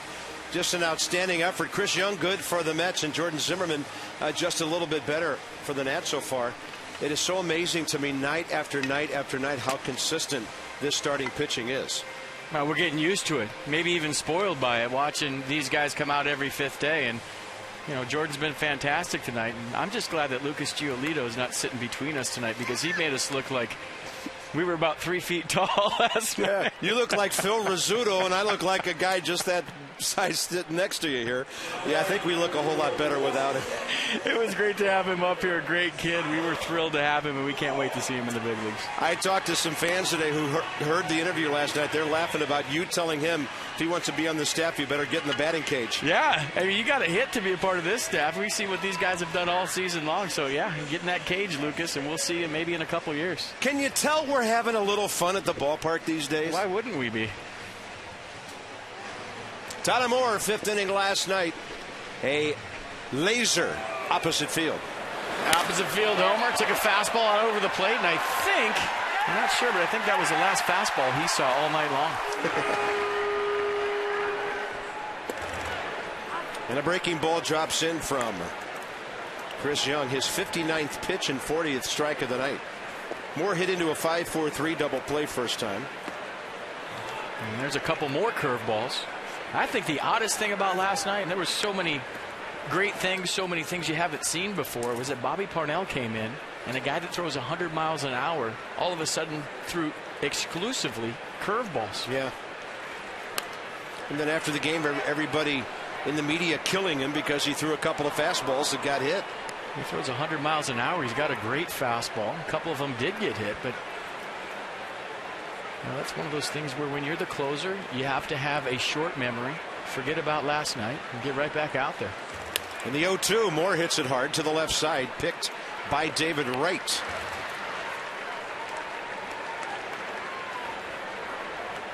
Danny Espinosa, you saw him a moment ago, and then Jesus Flores the next two here in the 5th. And hopefully they'll at least get Jordan Zimmerman to the plate. They were able to do that. On a regular basis this year, the bottom of the lineup at times has gotten key hits, key RBIs. Danny Espinosa not hitting 7th much this year. But by the way, tonight was the first time he took the field this season with his batting average as high as 240. And he already has a base hit tonight. 242. And from the left side, he's inching up to the 220 mark. Just taking baby steps, and that's okay. Ooh, that hit him on the way by. And Danny Espinosa is going to go down to first base with one out here in the 5th. I'm trying to figure out where that got him. Maybe the left hand? Looked like it really surprised him here. Or the back elbow as he starts his swing. Let's check it out. Oh, that's a funny bone right there. That's why he's shaking it off. If you've ever had that happen, there is nothing funny about it. Yeah, the unprotected elbow. Electric shock goes down your arm. There's certain times when you can't even open up your hand. Danny Espinosa hit for the team leading 8th time this year. And now Jesus Flores.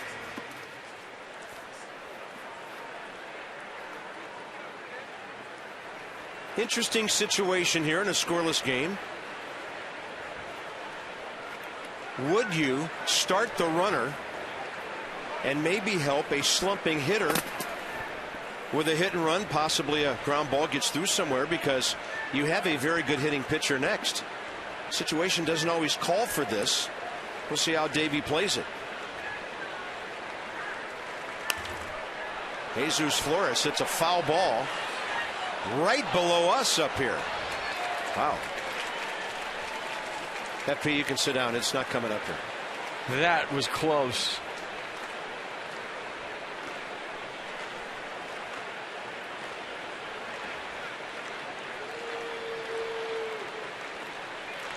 Well, I don't think you shut down the running game just because you got thrown out last time if you're Danny Espinosa. Terry Collins thinking the same way. You know, we again reference about a month and a half ago when Tony La Russa came to town, and you were talking to him about making things happen in tight ball games to give you that little edge. Well, I don't think Terry Collins is going to pitch out twice in a row, so this could turn into a good pitch to go on for Espinoza.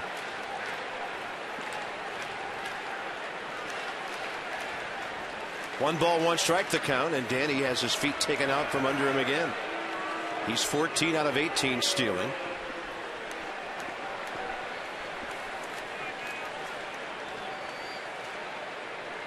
Espinoza calls timeout, gets the dirt out of his belt, but a lot of times base runners do that just to get their breath back because you're diving back, getting up, diving back, getting up. Throwovers take it out of your legs.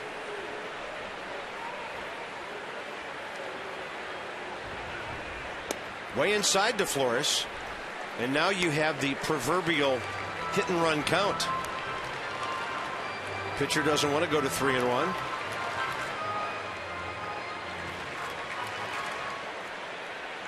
Big room, about 80 feet of it on the right side between Davis and Murphy. Flores doesn't go the opposite way a lot.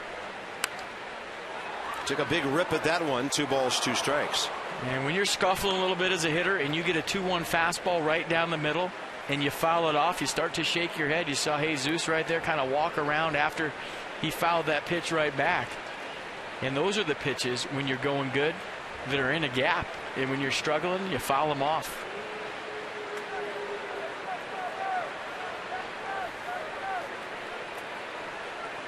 Short lead by Espinoza. Flores to left field. And it'll be short of the track for Jason Bay. 2 outs. And Jordan Zimmerman will get the lineup turned over here in the 5th inning. Friday night, the Braves will open a series here against the Nats. First 10,000 fans 21 and older receive a beer stein presented by Miller Lite. You must enter through the center field gates to receive the promo item. Nationals.com/tickets. Some restrictions apply. Friday night, the Braves will be here. They're finally underway in Atlanta. About an hour and a half late. Zimmerman pops it up. David Wright. And the Nats are gone in the 5th. Young and Zimmerman hooking up in a scoreless game.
To you by Verizon Fios.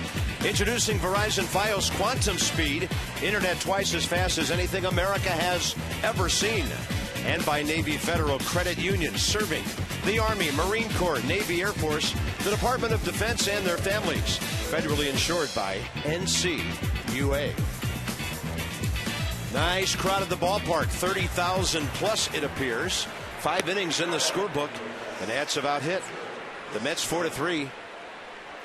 Teddy and George Oh, there's a bad guy from the upcoming Dark Knight movie. That's Bane, played by Teddy Roosevelt. And the Dark Knight himself, played by Abraham Lincoln. Yeah, Dark Knight not rising there. Dark Knight falling. Wow. I tell you, nothing more dramatic than mixing the racing presidents with Hollywood. Now that's entertainment. Top of the 6th inning, Chris Young to lead it off. Ruben Tejada, Daniel Murphy to follow. Jordan Zimmerman's 78th pitch coming. I see those mutant sea creatures in South Florida do that. Yeah. Yeah.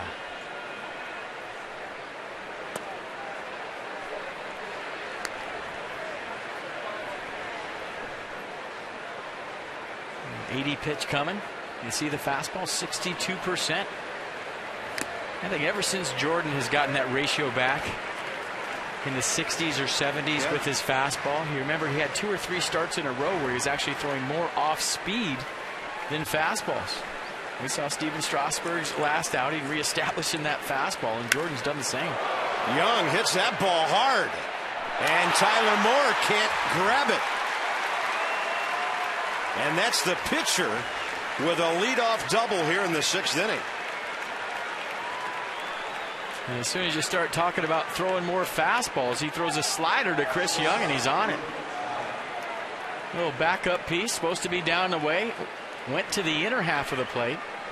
Just out of the reach of Tyler Moore's glove. And a leadoff double here in the 6th for the Mets from Chris Young, a 100 hitter. Do you sacrifice with a pitcher running in a scoreless game here? I would say yes, but it has to be a good bunt. And they do have the leadoff guy in there. And it has to be to Ryan Zimmerman. You have to make him field it. Well, Ruben Tejada should be capable of that. Because if Jordan gets off the mound and cuts it off, he can throw it to third. And he was swinging. And maybe give him one shot to swing away and then put the bunt on. But maybe Young is so slow that Terry Collins doesn't have confidence to bunt him to third. Danny Espinosa hanging around with the runner just to keep him close. Shortstop just has to make sure he's in position, though, for the pitch. And Danny retreated to get to that spot, and that's out of play. No balls, 2 strikes. David Wright a double in the 1st. Then he had a single in the 4th. Jason Bay a 5th inning single.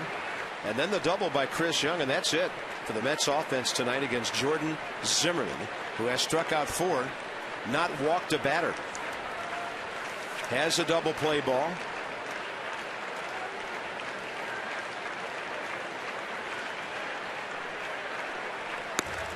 Oh, I like it. 0-2 pitch. He stood him straight up with a high-tight heater. Yeah, Jordan's run support has risen to 4.5 per 9 innings. That's the same as Steven Strasburg. That's the same as Edwin Jackson. But he might be having flashbacks to the old days tonight.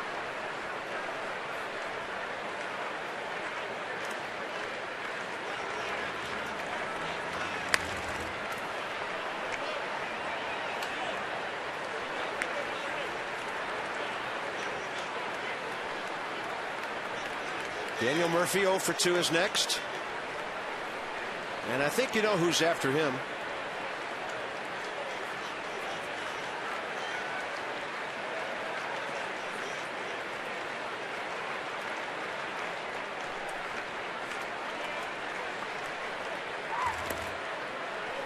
Put the breaking ball in the dirt, 2-2. He is trying to get Tejada to roll over a ball right here, keep it to the left side. And Tejada trying to fight to keep his hands inside the baseball and hit the ball to the right side to advance Young.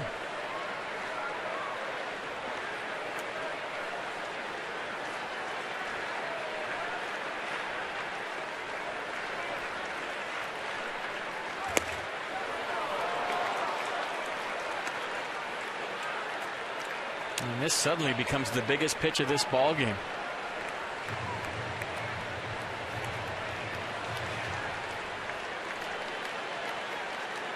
Every 90 feet, huge right now here in the 6th.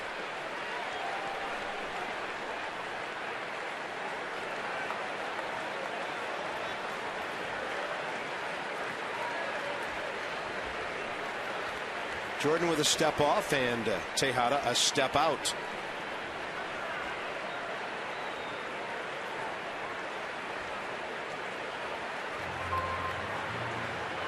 Action in the bullpen just now getting underway.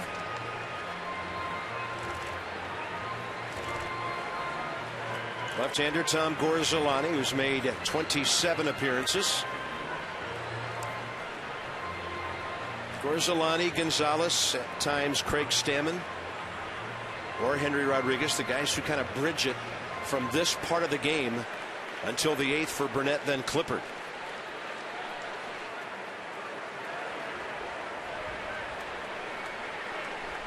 Count's gone full now. He jams him. That ball is playable. Michael Morse runs down the foul ball, gets rid of it in a hurry, right to Danny Espinosa, and a very big first out. For the achiever in you, solutions that help you achieve your financial goals. PNC Bank. And Drew Storen, how about a 1-2-3 last night? Couple of strikeouts, 11 pitches. So in 7 innings nearly. Couple of walks, 8 strikeouts, and giving up some hits. And he's been a regular visit down to Fitzner Stadium lately. It'll be a tough decision for Mike Rizzo and Davey Johnson on who to get rid of from the current bullpen when Drew Storen is activated. Everybody down there doing a great job. Yeah, right now the Nats have 4 right-handers and 3 lefties, giving Davey the opportunity to mix and match a lot. 3 left-handed relievers is a luxury most major league managers don't get. And the 2 guys with options, Ryan Matthews and Craig Stammen. Matthews has a 1.69 ERA. Stammen has a 1.66 ERA. Those are guys with options that you can send to AAA. Wow. But they're both dealing. So what do? You get rid of anybody else, you lose them. 1 ball and no strikes. And Jordan continues to jam net hitters as Daniel Murphy fought that one off his trademark. Counts even 1-1. The one thing you have to be careful with Daniel Murphy is he'll cheat on that inside fastball, meaning he'll look in there, get his foot down early, and start his swing early and pull you down the line.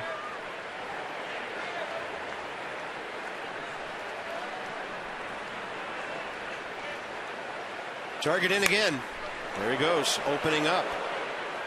And that was just enough off the plate where he couldn't keep it fair. 93 miles an hour. He went fastball in, but it was a ball in. And you could tell by the swing that Murphy was looking in there. Started his swing early, cheating in there, but it was off the plate and he couldn't keep it fair. Now maybe you go with that back knee slider and get Murphy to think it was the same pitch. He'll be thinking it's a fastball. You throw that slider on his back knee. Off speed, well done. Lombardozzi fights an in-between hop, throws out Murphy. Chris Young to third, 2 outs for David Wright. And even though there's a left-hander on deck, the Nats don't have to pitch to David if they don't want to. And you remember last night, first base open. Davey Johnson had a chance to either walk David Wright in a big situation or pitch to him. He went out there and talked to his right-hander, Ryan Matthews, and said, hey, we're going to put David Wright on. And Ryan told Davey, no, we're not. We're going right after him right here. And Davey said, okay. Said, I want to see all sinkers. So they went all 2-seam fastballs in a huge situation and got David Wright out. Yeah, and guess who got the win? Ryan Matthews with a third of an inning. I mean, you got to love that when a pitcher says, no, I want him. We're going right after him. And Davey said, okay, show me what you got. Man, you guys from Sacramento are tough. Well, I think David Wright, it took him a pitch or two to figure out that they're pitching to me. Yeah. Probably not used to that situation with first base open, being pitched to in a crucial situation late in the game.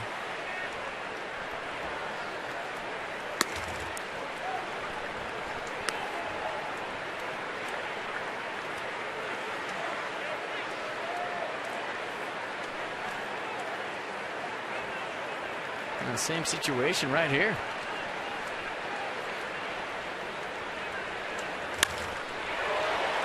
David Wright to right center, and guess who's there? Bryce Harper. So the Nats going after David Wright. Top of the order, Lombardozzi, then Harper, then Zimmerman coming up.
Park. And in my conversation earlier with hitting coach Rick Eckstein, I asked him what has impressed him the most about the trio of rookies and Bryce Harper, Tyler Moore, and Steve Lombardozzi. He said, what is there not to be impressed with between their maturity, their discipline, their work ethic is off the charts.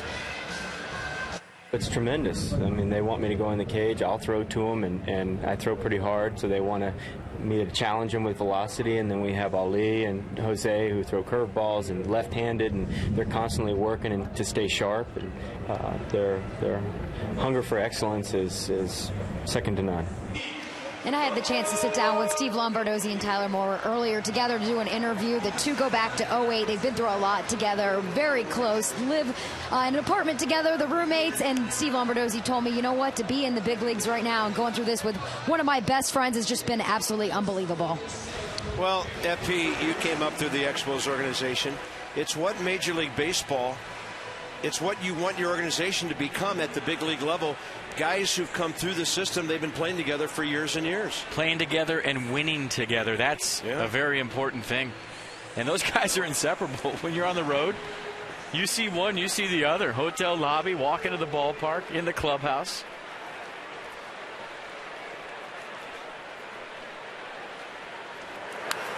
Lombardozzi goes up hacking. Straight back it goes. Look at that. Third, 16th, 19th round. Here they are. Well, we talked about it in the open tonight. One of the things I was most impressed with last night is that some of the biggest moments in a huge game came from rookies. And there's going to be some bigger games with some bigger moments coming up. And the fact that they've succeeded on a big stage in pennant race baseball after the All-Star break bodes well for maybe some bigger games in September. And if you're lucky, even bigger games in October. And by the way, a whole bunch of the Nats minor league clubs are in first place right now. It's a fly ball out to left center. Easy catch for Jason Bay. Bottom of the sixth underway with Harper coming in 1 for 2. Now check out the play that Bryce Harper made on David Wright. It was made by the jump he got. Watch him in center field. Crack of the bat. Boom. He's on the right side of second base. Left side if you're standing center field. But good center fielders anticipate the baseball every pitch, and they get good jumps. And the more you watch Bryce Harper play center field, the more you're impressed with the little things he does out there, like being ready for the ball. Harper pulls a bunt, and it's foul. And you could say, well, FP, he's a big league center fielder. You're supposed to be ready for the ball every play. You get paid to do that. But I've seen many big league outfielders either practicing their stance out there or thinking about their last at bat, and the ball gets on them. There's a lot of downtime in the outfield. The infield, you're ready. You're ready for a ground ball every pitch. But in the outfield, a lot of downtime to think about your last at bat. But not with Bryce Harper. He's ready every single pitch. No score here. Bottom of the sixth at Wrigley Field. Jose Reyes has just hit his 4th homer of the year. Marlins 1-0 over the Cubs. Harper takes that one up and away. Giants and the Braves after an hour-and-a-half rain delay in the bottom of the second, and they're scoreless.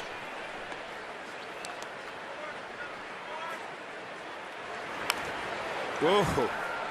84 sitting up, and Harper couldn't get over the top of it. Well, that's the battle against Chris Young.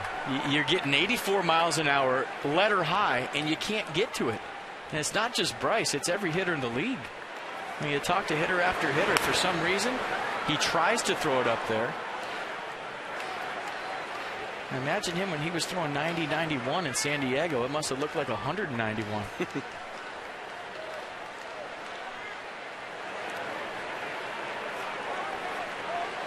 12-7 in 05 for Texas, 11-5 in 06 for San Diego, and he hasn't been a double-digit winner ever since. 4 Nats have base hits tonight. Ryan Zimmerman, the only extra base hit, that first inning double. Harper leans back, and it's 3-2. Young has walked 1 tonight. He's hit a batter, but he's had 2 double play balls, 1 on the ground and 1 in the air.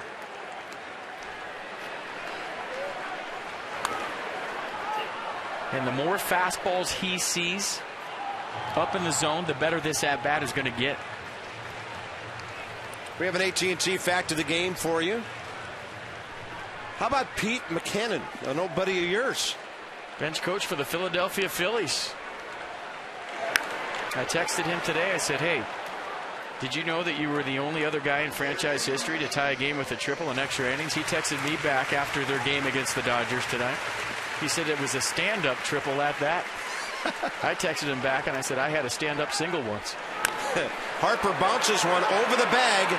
This will be close. He beats it out. Bryce Harper 2 for 3 tonight.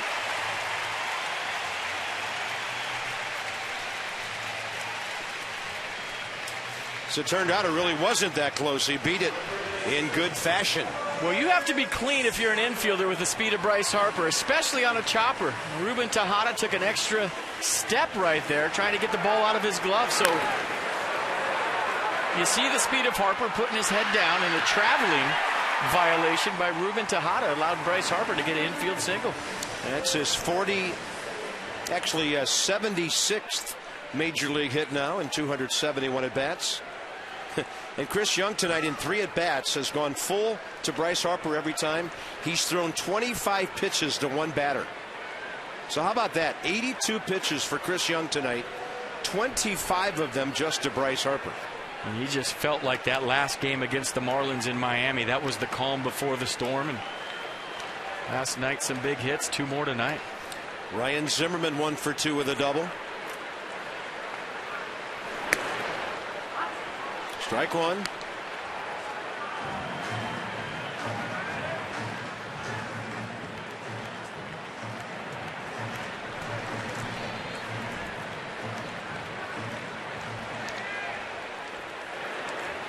Chris Young has done a nice job of tightening up his delivery out of the stretch. Been very quick all night long. High strike. Zimmerman's double, by the way, is 19th of the year, his career high. 43 in his first full season back in 07. Pitch number 85 coming. So he throws 85 miles per hour, and here comes number 85 on an 0-2 with a target away and up.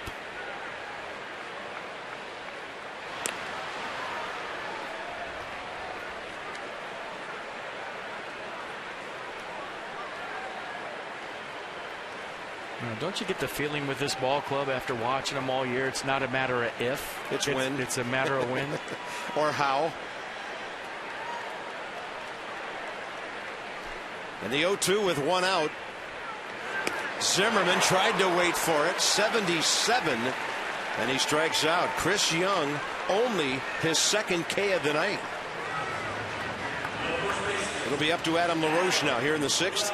And we'll see with 2 outs if maybe Harper is more inclined to run. And he got the big curveball up in the zone. It was hanging there, just maybe a hair late on it. He tried to let it get deep. You know, but you've talked about the fastball, but even the curveball hangs up a little higher, too. I just had a thought. R.A. Dickey's knuckleball is as fast as Chris Young's fastball. He throws that knuckleball in the low to mid 80s. He's got a fast one. And Chris Young's fastball in the low to mid 80s. Never really heard of a knuckleball anywhere near that hard. And that's why he's been so successful. He changes speeds. He's got a bunch of different ones.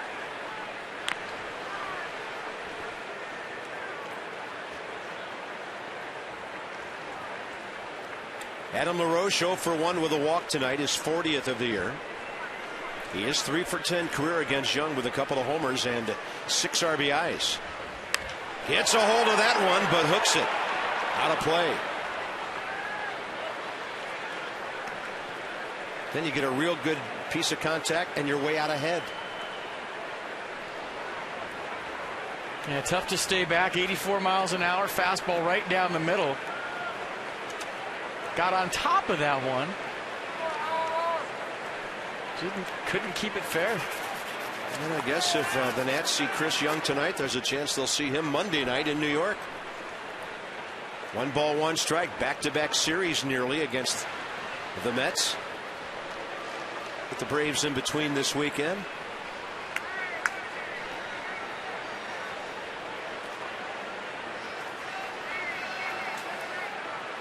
One ball and 1 strike to Adam LaRoche with the shift on.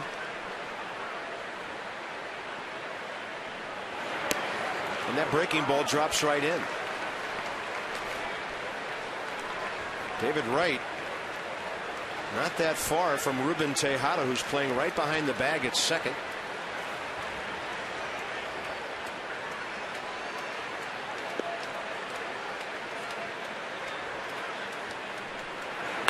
And LaRoche hits this ball well to deep left center. Torres back, and it is gone. 2-0 Nationals.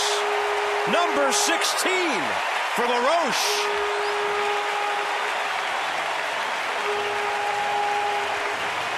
You just had a feeling it wasn't a matter of if, but a matter of when.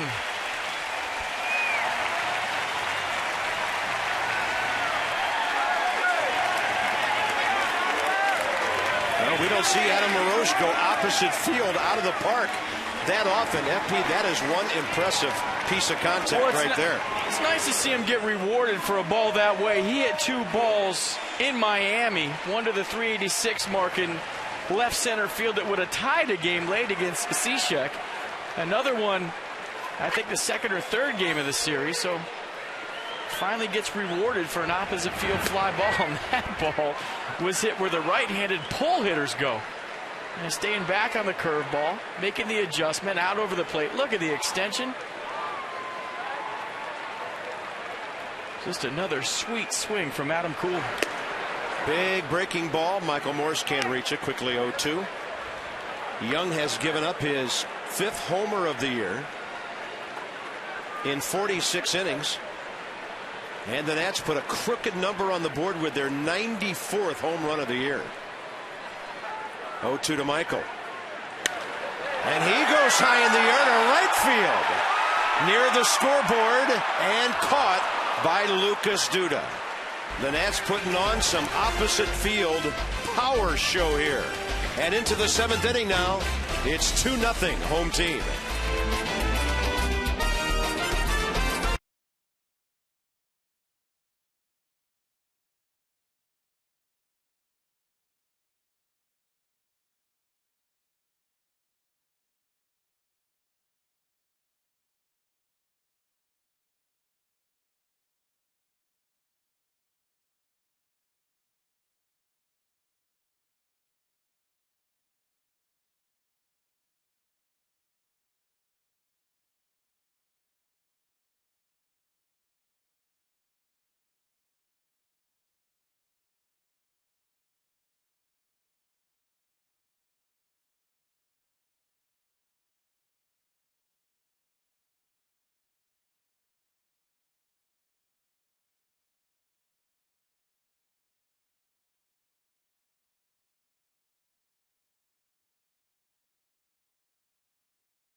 W.B. Mason.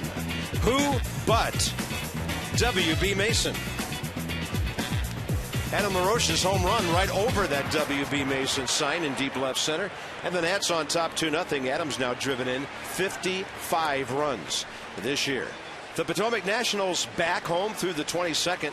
Highlighting the homestand, an Uncle Slam piggy bank giveaway on the 20th. Fireworks on Saturday night. Every night there's a different promotion at the Fitz. For tickets and more, 703-590-2311 or visit PotomacNationals.com. And pay attention down there. Jason Worth might be getting some at-bats in Woodbridge soon. He would love to have some at-bats exactly like the one Adam LaRoche just had. I can't remember a lefty with a smoother swing and more pop. Will Clark comes to mind because he had that smooth left-handed swing with the big cape finish. Yeah. But Adam LaRoche very similar. Just that little flick at the end. right at contact to provide tons of backspin and tons of pop. And we've seen some left-handed hitters go straight away here, but I can't remember too many going into the red seats. You know, Bryce Harper's first one was straight away center. So Tom Gorzolani, 42 innings, 36 strikeouts. And he faces Davis, Duda, and Bay. And the best thing about that home run, besides having the lead, is after all that work for Jordan Zimmerman, he is in line for the win. After 95 pitches, 68 strikes, 6 scoreless innings on 4 hits, no walks, 4 strikeouts.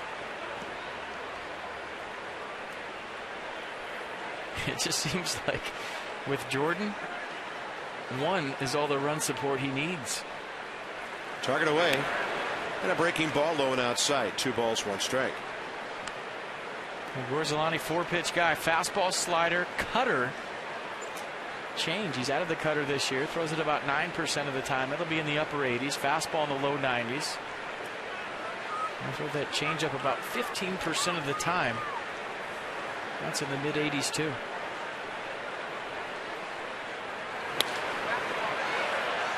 Gorzolani humps it up to 91 to get a foul ball. Tonight's copyrighted telecast presented by authority of the Washington Nationals and may not be reproduced or retransmitted in any form. And the accounts and descriptions of this game may not be disseminated without the express written consent of the Washington Nationals.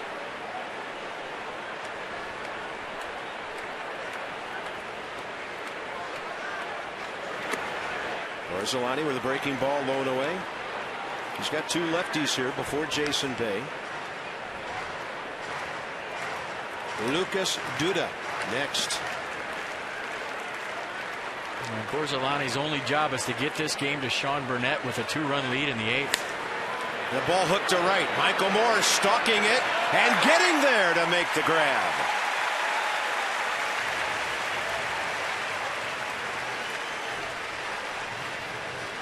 Another good jump by an Nats outfielder. I thought that one was ticketed for the corner and extra bases.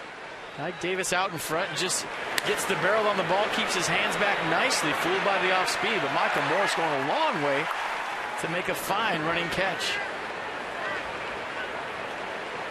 The Beast has been throwing some leather in this series. Lucas Duda fouling one off.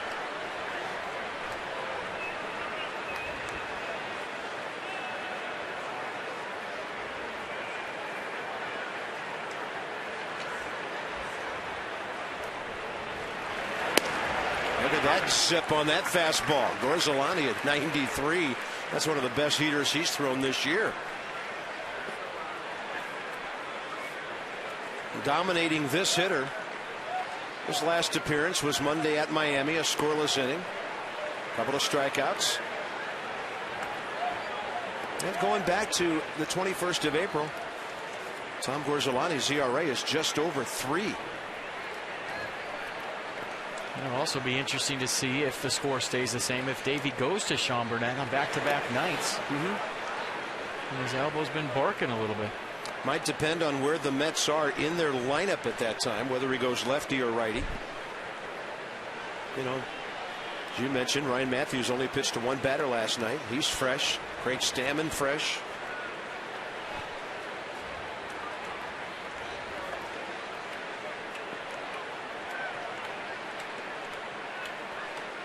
Two balls, 2 strikes with 1 out. 94 on the fastball from Gorzolani.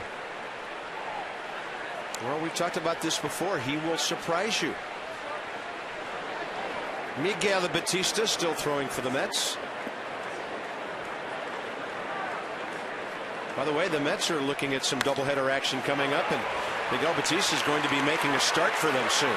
Harper was way over toward left center, so he gets there to cut that ball off and then rifles a one-hopper to second base. So the Mets have a runner in scoring position. A second hard-hit ball tonight for Lucas Duda. First time up, he hit that one in the gap that Bryce Harper tracked down. He decides to go in the other gap right there off of Gorzolani. That ball was hit.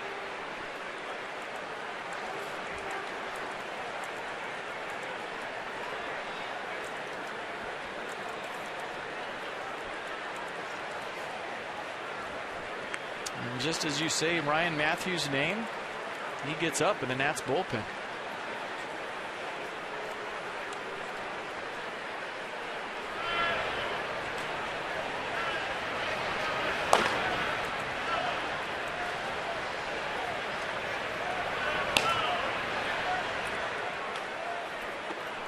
Jason Bay, opposite field, base hit his last time. That was with 1 out in the 5th against Jordan Zimmerman. You got to be careful right here to Bay in a 2-run game. He's got some pop. And they can beat you the other way. Don't want to give him anything that he can pull. And if you go inside, miss off the plate in.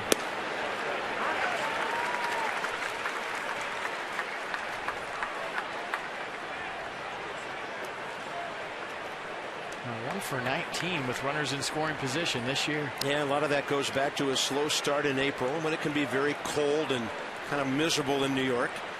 Then he got the concussion, was on the DL for quite a while. Jason Bay got that concussion June 15th against Cincinnati. Trying to get close to the form he was flashing a couple of years ago when he had a monster season for the Red Sox and got himself that 4-year $66 million contract in New York. And there's some special speculation that he may not be a Met for the 4th year of that contract. It's just been a rough ride. He's hit .259 with 6 homers, .245 with 12, and this year .179 with 4. Good changeup right there from Gorzolani. Nissan will track it. It's now 1-2. 83 miles an hour away and down. Perfect pitch, perfect spot. Might try that one again.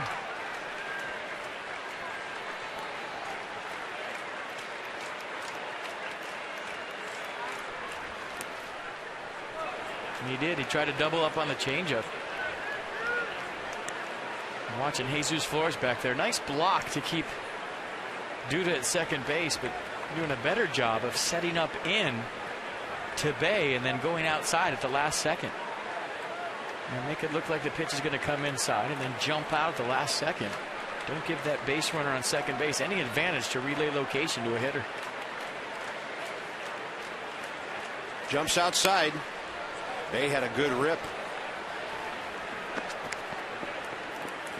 And Gorzolani wanted that one off the plate away.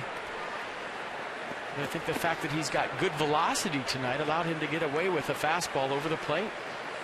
Good zip on the heater tonight from Gorzolani.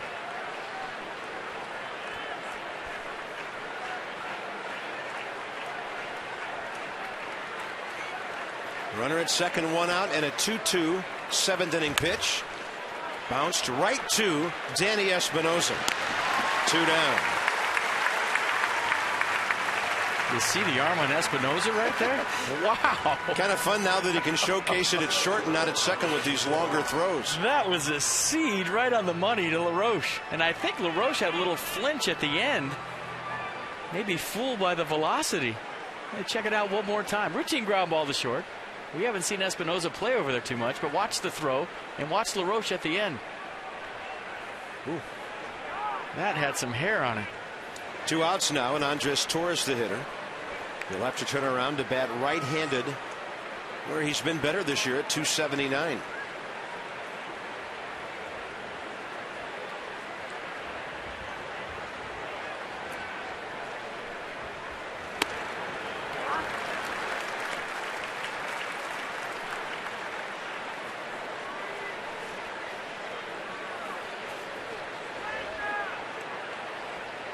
Very good in situations like this.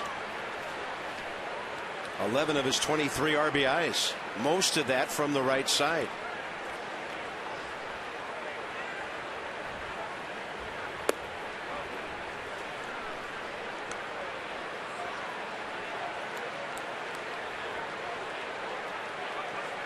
And pretty much a spray hitter right-handed, Torres.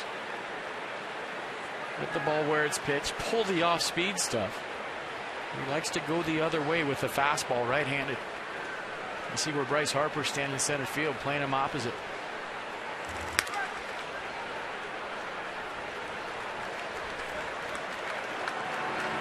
All right, another 2-strike count here for Tom Gorzolani. A long inning, but the 7th belongs to him tonight. Ryan Matthews is up in the right field bullpen.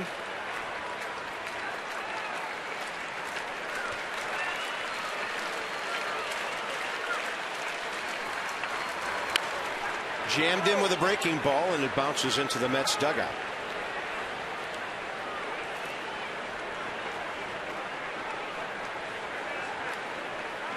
And Josh Thole, Mr. Contact, on deck for the Mets. Juan Francisco is homered at home for the Braves. Solo shot, bottom of the 3rd. They lead the Giants. And Ryan Vogel's song, 1-0. Nats lead here 2-0. Top of the 7th. Crowd clapping for a date with the 7th inning stretch. He went out with the 7th inning stretch runs. Overrated. Only lasts a couple of minutes. And a 1-2 pitch. Tried to paint inside and just missed. 94 miles an hour into Torres. Gorzolani wanted it. What does pitch track have to say? It says Mark Carlson got it right.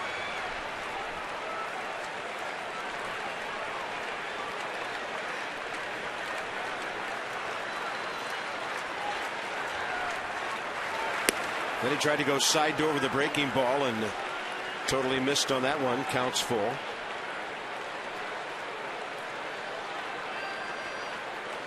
Left-handed hitting catcher on deck.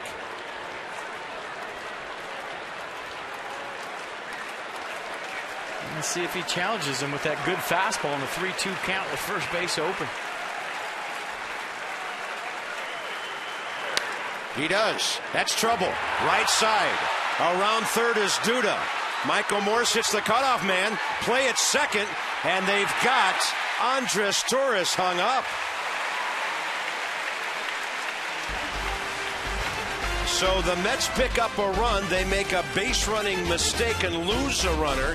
And into the stretch, the Nats have a 1-run lead.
Or visit your local Dodge dealer today.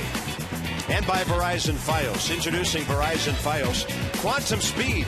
Internet twice as fast as anything America has ever seen. Well, we had a lot of wet stuff earlier today, but it's been a beautiful night for baseball here. And in the shadow of the Capitol, bottom of the 7th, did Andres Torres, FP, need to force this ball to be cut off and be run down? Well, I think he's thinking take the run for an out. And you trade one for the other, but I don't think there was a play at home plate. You look at Duda, who got a good jump on the play, and maybe Andres is thinking, well, Lucas Duda's got a strained hamstring right now. It's going to be close at the plate, so I'll draw a throw at second base, but he's the tie and run. Yep. And the Mets had the tie and run on with 2 outs. Josh Thole coming to the plate. And all of a sudden, it's a 2-1 ball game, and the Nats are hitting. A big clutch knock from Torres to make this a 1-run game. This call to the bullpen is packaged by the UPS store. We love logistics. And the call goes to the 41-year-old former National Miguel Batista. who was here 2 years ago and had a 3.70 ERA and a 1-2 record in 58 games and throwing 83 innings. And part of that, at least for one night, was as a starter on a night when Steven Strasburg could not go. And there was a comment made that got a lot of national play by Miguel Batista. And he's a 4-pitch guy. Fastball, cutter, curveball, change. Fastball still in the low 90s for Batista. And it's a two-seam fastball. It's a sinker. It's been his bread and butter pitch his whole career. So he replaces Chris Young. And for the Nats, 6, 7, 8 more Espinoza. And Flores here, bottom 7. And based on the events of last night, another run or two needed here. I mean, the bullpen's not going to be perfect every night. Young, by the way, threw 92 pitches, 64 strikes. And Sean Burnett is up. Ryan Matthews is not.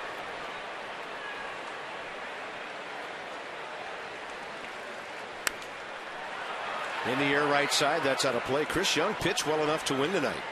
2 runs on 6 hits in 6 innings. Only walked 1, struck out a couple. Had a double play ball, but Adam LaRoche got him for that 2-run opposite field home run.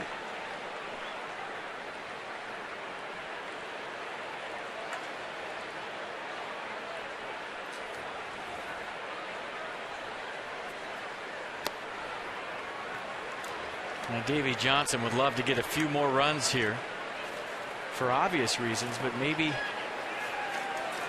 you could sit Sean Burnett down if it's not a save opportunity and rest your 8th inning guy. So this turns out to be a big inning in more ways than one for the Nats and Davey Johnson. And they keep working Tyler Moore away with off-speed stuff, and he's 0 for 3 tonight. Let's go inside the numbers with Kia Motors. Discover their full lineup of high-quality, stylish, and dependable vehicles. To learn more, visit kia.com. So with the batting average, the slugging, and the RBIs, the bar graph is on the uptick here. Yeah, June 12th to July 17th. In the white, 292. Slugging percentage, 508. RBI 9. And you know you're going good if you get the whole screen to yourself with a graphic. Yeah, we don't go full screen for just anybody around here. You got to be raking. You know, lower third if you're doing okay. A see-through graphic if you're doing pretty good, but if you just take the game totally off the air and put your face on there, you are raking.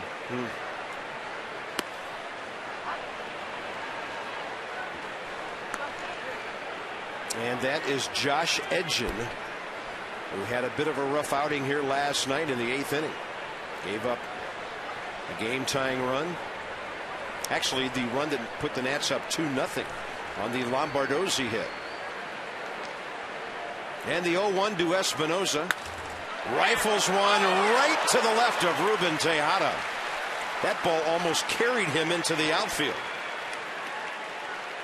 You put that together with a line drive against Bobby Parnell last night. 2 of the most well-struck balls this year by Danny Espinoza. You put that together with the swing and bunt Danny Espinoza had his first time out. His first time up tonight. And I guess you could make the point that they all equal out. Ruben Tejada, some kind of shortstop, made that play in the hole last night. That diving play right there. Yeah, they're much better with him in there.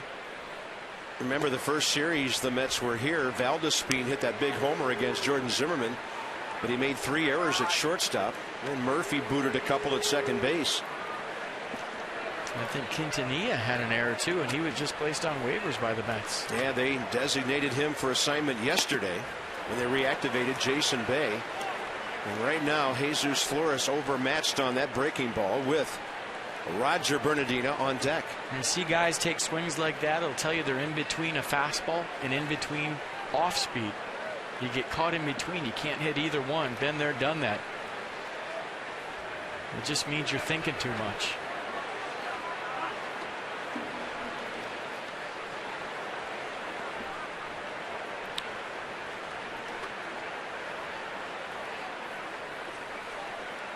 Target is way out there. And then he missed his spot, and Flores gets a base hit. He'll make a big turn here. and stay at first base. That'll get Roger Bernardina to the plate here in the 7th inning, and we can only hope that gets Jesus going a bit. Great Batting average down to 229 FP coming into the game. Yeah, excuse me, partner. Great swing right there by Flores, and that was not in between. You just miss a slider and a check swing, and you say, you know what? Forget that. I'm going back to the fastball. You throw me a fastball, I'm going to be on it. A big base hit right there for Jesus Flores. Bernardina batting for Gorzolani here.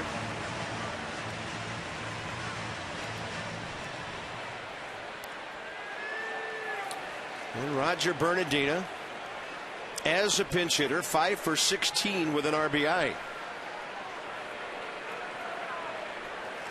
We talked about the bullpen. And of course, when Jason Worth comes back, there will be a critical position player decision to be made as well. Yeah, but how cool is it that you have tough decisions to make? I know. If you're in last place, they're easy. If you're in first place and everybody's playing well, they're hard. Bernardina off the pitcher, Batista. Flores thinking about third. He'll stop. And the Nats have back-to-back 2-out hits. And Miguel Batista got smoked by that line drive. Well, Chad Tracy better hurry up and get back, because Roger Bernardina has taken over the captainship of the Goon Squad. Every time he comes off the bench, he makes something happen, and once again, barreled to the baseball. Right off Batista's shin. And that is definitely going to leave a mark. He's batting .353 as a pinch hitter now. And that's unreal. You just don't know how hard that is. It's the hardest job in baseball, to sit around for 6-7 innings, come up there, face a reliever that's paid to get everybody out. Usually you're facing the elite guys. You hit .250 off the bench, that's great. He's hitting .350 off the bench. Big spot now for Lombardozzi, who's hit the ball in the air 3 times, but that was against Chris Young. So Steve needs to get over the top of something here. Hit it hard on the ground or line it. And how big would it be for the Nats to get the run back right after the Mets lost that runner at second base? Lombardozzi finally going to see something down in the zone tonight. That matchup against Chris Young, with where Steve holds his hands down around his belt. Tough to get on top of that high fastball. 3 fly ball outs tonight for Lumbo. Now he gets back to normal. He's going to see his ball down. Probably a sinker from Batista. Like that. That's where he likes the baseball. Maybe a little higher than that, but he's a low ball hitter from the left side. Yeah, 2-0 now.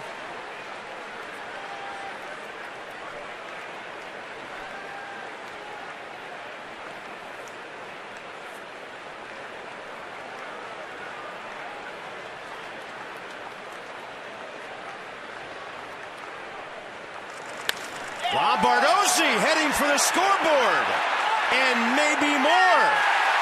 Bernardina racing home behind Jesus Flores. The Nationals lead 4-1 on 3 consecutive 2-out hits. And that's the low pitch that Steve's been waiting for all night long, and he finally got it. 2-seam fastball, the sinker down in the zone. He likes the ball down there. And got it into his turbo zone. And with 1 swing of the bat, 2 out, not clutch hit by Lombardozzi. 4-0 Nationals. 4-1, excuse me. Terry Collins comes to get the ball from Batista.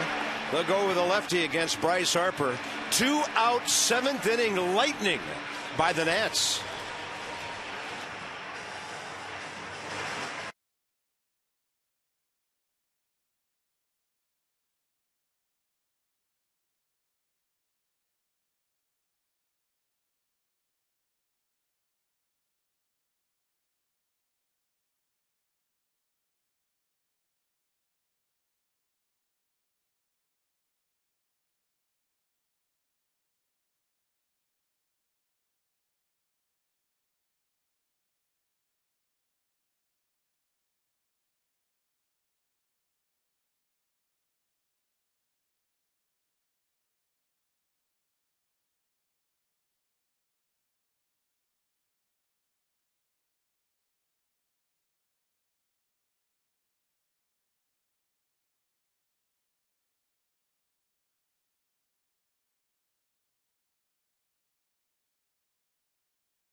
The Mets made that mistake on the bases. The Nats had the immediate answer. We'll go inside the numbers with SunTrust here.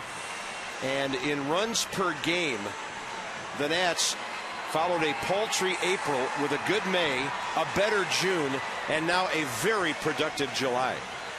The weather's heating up, and so are the bats. I still go back to that Colorado series. You just knew once they got there, got their swagger back, got some base hits in that rarefied air, that the rest would be history, and they've been raking ever since. Last night, Josh Edgin pitched a third of an inning, gave up the hit, the RBI double to Lombardozzi.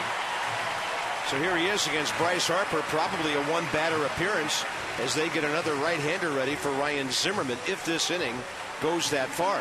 Fastball, slider, change. Fastball averages 93 miles an hour. And Bryce will probably just see fastball, slider. And that was the former Nat, John Rausch. Ready for Zimmerman if needed. Harper 2 for 3. Up the middle for both of his hits tonight. One a flare to center. And then the bouncing ball beyond the bag at second base that he beat out. And a pretty big knock. Edgin misses away. Yeah, that was the base hit. They had him on base when LaRoche hit it out of the park.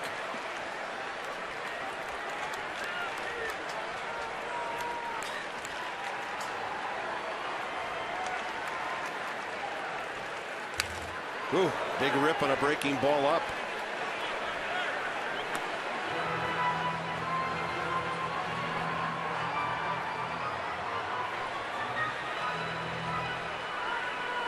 Starlin Castro has hit his 8th homer of the year, and the Cubs have tied the Marlins 1-1 at Wrigley Field. They play in the 5th inning.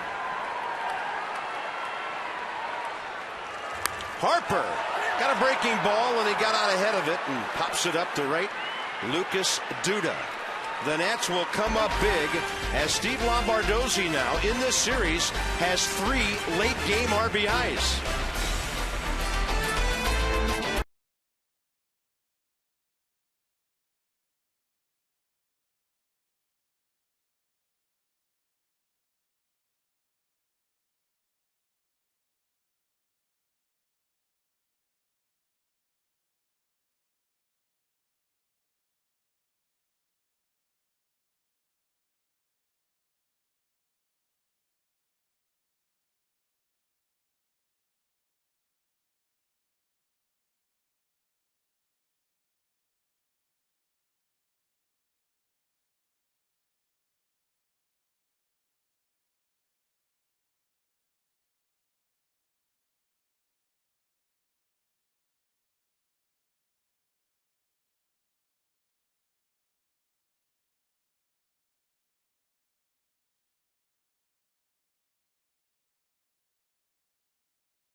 In the 6th and the 7th, RBIs from LaRoche and Lombardozzi. Bryce Harper's had a good night. Jordan Zimmerman, 95 pitches, in line for his 7th win of the year. He got 4 Ks tonight, but I thought one of his better outings. Miami did a great job, followed it up with this one. So 2 scoreless outings for Jordan to start the second half of the season. And I thought his curveball was outstanding tonight, his best secondary pitch. David Wright, the line drive to right center field, but Bryce Harper on his toes. Not too many hard hit balls. That was one of them. Another good outing from Jordan Zimmerman. This one into the top of the 8th now. Sean Burnett, 42nd appearance, the great ERA. And the Mets will counter with the right side of their bench. In the number 8 spot, hitting for Josh Tolley, is Ronnie Cedeno. And the one thing we've noticed about Terry Collins this year, I think more than any manager we've seen, he hits for his catcher. whenever he needs somebody up there to get a good matchup. He doesn't worry at all about bringing his backup guy into the game. A lot of managers are reluctant to do that. Well, he's from the school of fire all your bullets when you're behind, and I believe that's how you manage. You worry about putting people at positions if you're lucky enough to extend the baseball game, but when you're behind and you're a manager, good ones use everybody they have. 1 ball and 2 strikes as Burnett pulled the string on Ronnie Cedeno. With Scott Hairston coming up next. And they have another right-handed bat available, Justin Turner, if needed.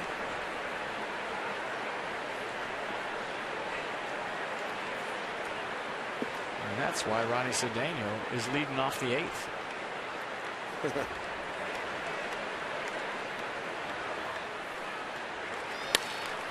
Out to center. Well hit. Too well hit. It carries right to Bryce Harper. The Braves are here for the weekend, and Sunday for a 1:35 game. The first 10,000 fans 12 and under receive a kids t-shirt presented by the Potomac Nationals. Center field gates only to receive that promotional item, so come through off of Half Street out there. Nationals.com/tickets, and some restrictions do apply. So here's Scott Hairston.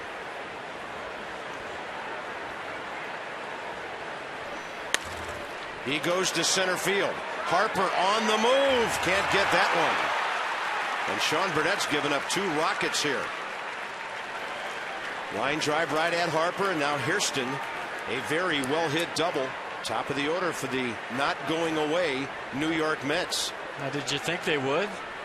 Scott Hairston, the lefty killer off the bench, sees one pitch, a fastball away, and drives the baseball into right center field for a double.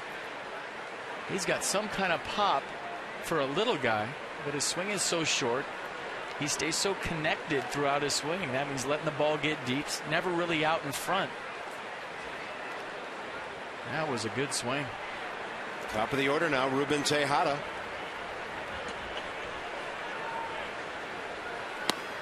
And Burnett gets ahead. The top 2 hitters in the Mets lineup tonight, Tejada and Daniel Murphy, 0 for 6.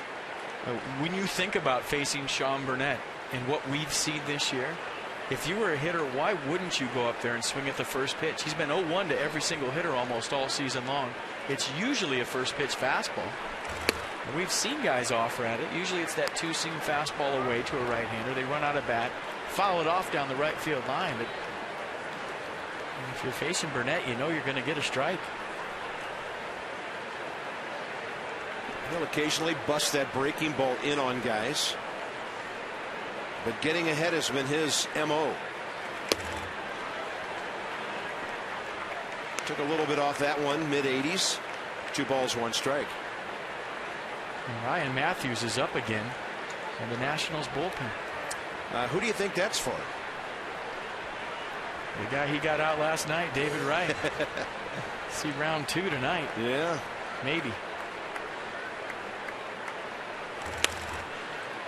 just outside the line, and the count 2-2. And now you see Tejada tapping his bat in the dirt to make sure it's not busted. And that's the swing I'm talking about that you usually see off Sean Burnett. Yeah, 2-seam fastball down and away. Right-hander's running out of bat. It looks like it's going to have play. The last second, tails away. And you see weak foul balls down the right field line all the time on that 2-seam fastball away. Then he takes a little bit off for the strikeout. 83 miles an hour, 2 down. Nice changeup right there from Burnett.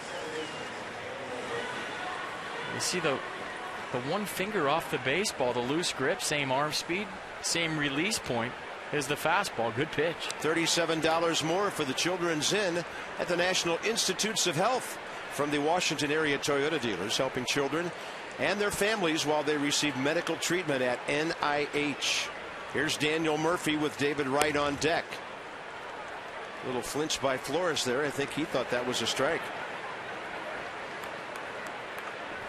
Let's check it out. Pretty good pitch. I think The movement of the pitch took Jesus Flores' glove almost to the dirt, and that was the difference. Nothing wrong with that one.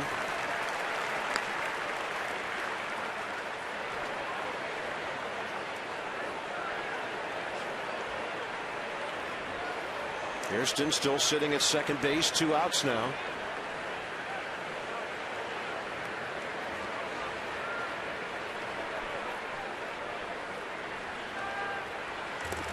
And Burnett with that crossfire against the lefty, and the breaking ball low and away. Suddenly the next pitch becomes very important here in the 8th inning. There's not too many righty specialists in baseball, but right now Ryan Matthews' night hinges on whether Sean Burnett gets out Daniel Murphy. Murphy reaches, it'll be Matthews versus Wright. If he gets him out, it'll be Clippard versus Wright in the 9th. He'll get him out. Adam LaRoche. So Sean Burnett gives up the 1-out double, gets a shutout inning. Zimmerman, LaRoche, and Morse coming up.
Been amazing. The All-Star 12-1 with a 2.66 ERA, and he has 3 complete games, couple of shutouts this year. But then there's Gio. 195 opponent's batting average, best in baseball. Looking for his 13th win himself with a 2.93 ERA. Johnny and Ray, breakfast, maybe some brunch with you on Nats Extra, high noon. And then first pitch at 12:35 tomorrow after we join you for the booth at 12:30. It might be worth tuning in tomorrow just to see Gio Gonzalez's facial expressions when he sees the knuckleball from R.A. Dickey when he's hitting. That could be fun. Just like we promised earlier in the game, it's Miller time, brought to you by Miller Lite. And why not go back to Steve Lombardozzi for the second night in a row, a huge hit. This time in the gap, a double that scores Flores and scores Roger Bernardina, both guys who had great at-bats before him. Clutch hit again from Lumbo.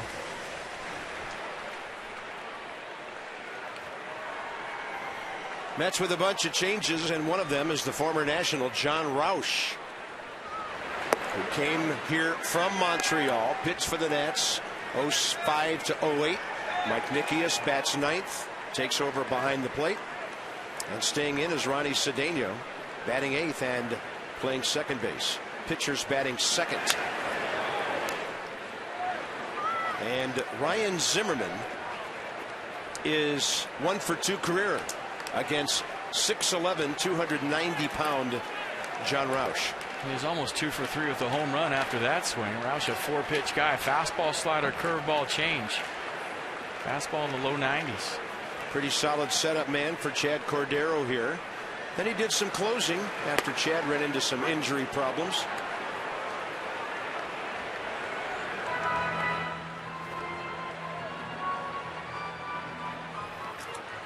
And then a left-hander who had a nightmare here last night, Tim Burdack, the losing pitcher, warming up. This could be a 1-batter appearance for Roush against Zimmerman. And then Burdack for LaRoche. We'll see. You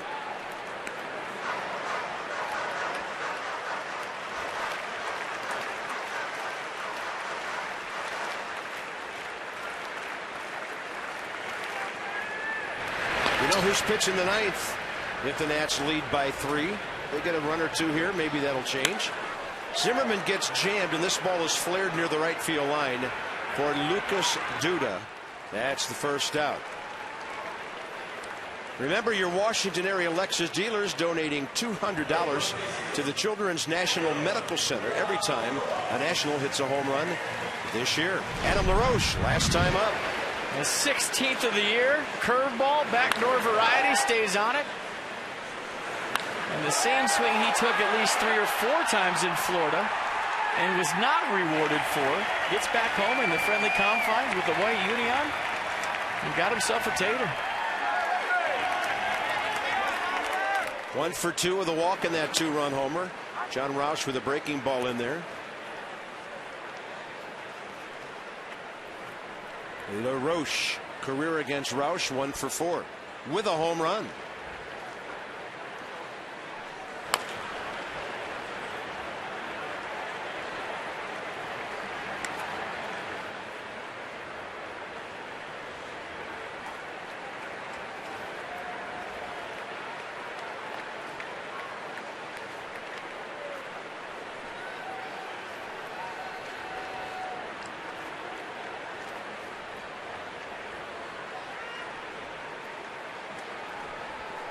So the Phillies have lost.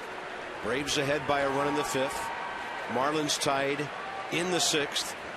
And the Nationals, bottom of the 8th, leading by 3 at home, seeking their 53rd win of the year. The Giants with a runner on third and 1 out in a 1-run baseball game. 1-0 Braves.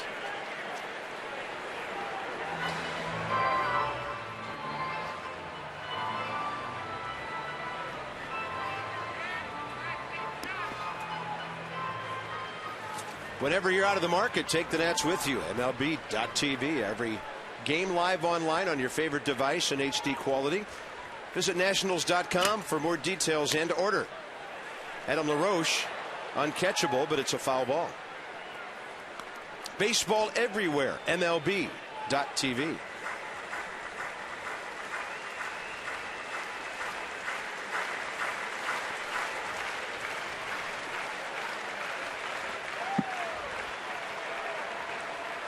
The ballet of Michael Morse in the on-deck circuit.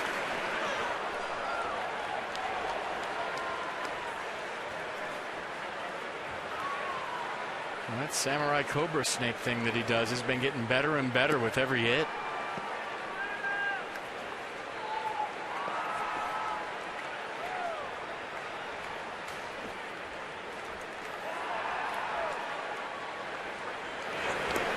On a ball that gets away, Adam LaRoche strikes out. Took him a while to figure it out. A double pump by Nikias, and Adam LaRoche takes first base. Speed kills. Smooth kills. Have a little fun. He got a big home run tonight. Hey, check out the swing. Big curveball in the dirt. Nikias can't block it, can't keep him in front. And look at the delay from LaRoche. But then Nikias double pumps, and that allows LaRoche to get to first base. Looked like he had a handle on the ball. Maybe he came up with a changeup grip out of the dirt there. That, for a moment, reminded me of Mackey Sasser of the Mets, who used to be unable to throw the ball back to the pitcher without pumping 3 or 4 times. Baseball players don't even like to think about that. That was the yips. There's Michael Morse with a swing and a miss. It's like being on the driving range and seeing the guy next to you with the shanks. You've been next to me, huh?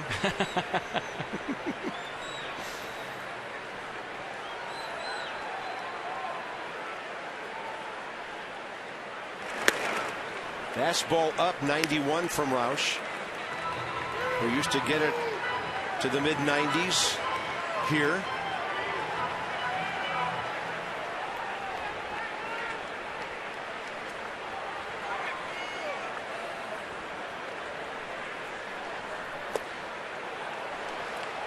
Runners now on second and third in the fifth inning in Atlanta. 1 out. Giants hitting. Brandon Belt at the plate facing Mike Minor.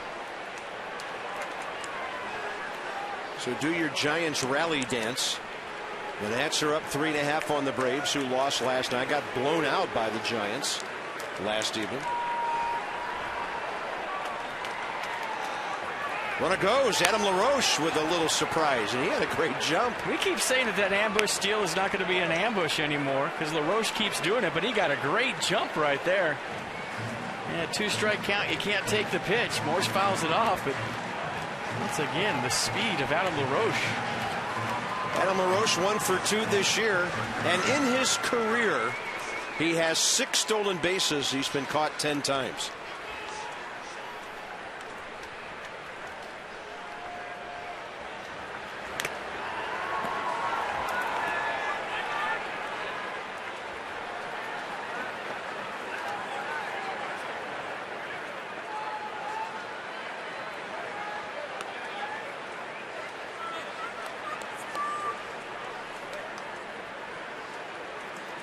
Big man taking a big cut.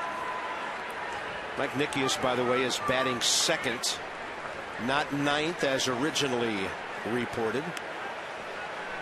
So their pitcher spot is in the number 9 hole.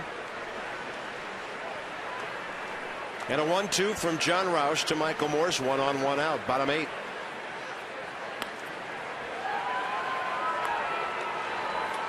In the 9th, by the way, for the Mets, David Wright, Ike Davis, and Lucas Duda. Far from a simple inning for Tyler Clippard.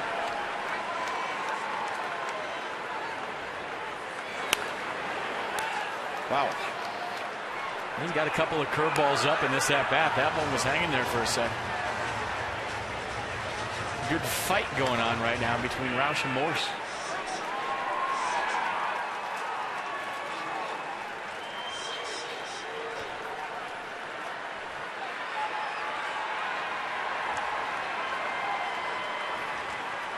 Big men battling here. Target away again. And Roush throws the fastball 92 past. Michael Morse 2 down. That'll bring in Tyler Moore. Mid-Atlantic Sports Report tomorrow 5 to 7 p.m. Nats have a day game, so Tom Davis, Dave Johnson, and Mel Antonin continued post-game coverage from the game at 12:30 against the Mets. Amber Theo Harris takes a closer look at the National starting staff and their relationship off the field.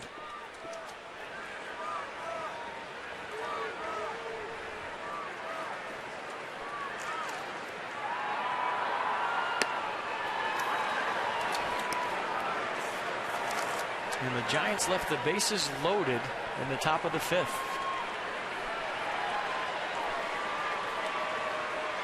No, we're not allowed to boo in the press box.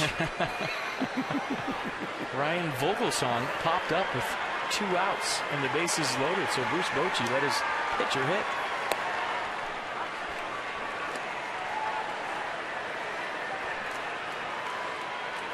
Well, he has a 3-hitter going. Down 1-0. And quickly now 0-2 to Tyler Moore, who's pulled the ball twice tonight and struck out swinging. And Tyler's going to have to make some adjustments now to all the breaking stuff he's seen. He does. Rips it, hooking, and foul into the left field corner.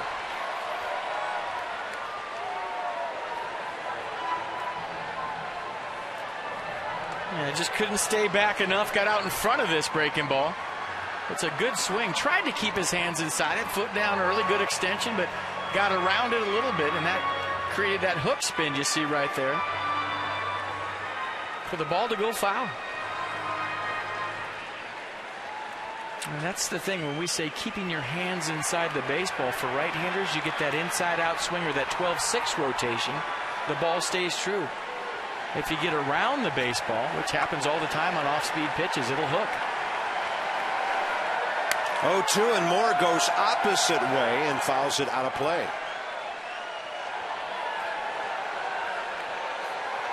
$31,660 tonight. Good crowd. Great crowd.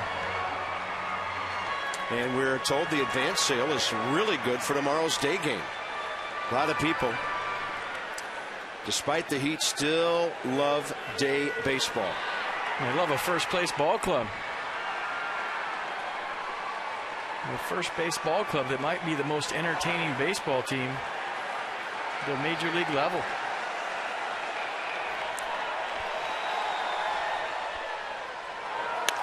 Moore will reach out and pull that ball to the shortstop the short way, and here we go to the ninth. Tyler Clippard seeking his 15th save, 3 outs to go.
One out hitting them 9-7. When this one is over, Johnny and Ray, Nets extra post game presented by WB Mason. Bryce Harper moves to right field here in the ninth. That makes room in center for Rick Ankiel, who we have batting ninth, and the new pitcher batting fifth, Tyler Clippard. Now 42nd appearance for Clippard, 14 to 16 save opportunities. I think the best thing about tonight, he's back on the mound. If you have a tough one as a closer and you have to think about it for 3 or 4 games, it becomes kind of a mental thing. You talk to relievers all the time. They want the ball right back the next night. So Clippard right back in the saddle tonight. And I think you might see some more fastballs, or more fastballs than last night from Tyler Clippard.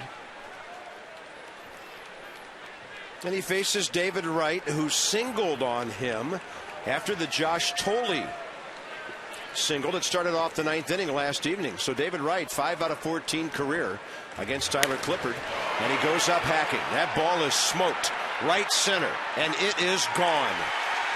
4-2 game now. Wow, David Wright is 3 for 4 tonight. That's his 12th of the year, his 60th RBI. Got a first pitch fastball and was all over it. Right down the middle, right, letting it get deep. Letting the ball travel. That's his turbo zone, right center field. And David Wright a triple shy of the cycle, and you could make the argument that if Bryce Harper didn't make that great play in his last at-bat, that would have been a triple. Yeah. By the way, David Wright now has hit 3 career home runs against Tyler Clippard. And here's Ike Davis, who's 1 for 7 against him.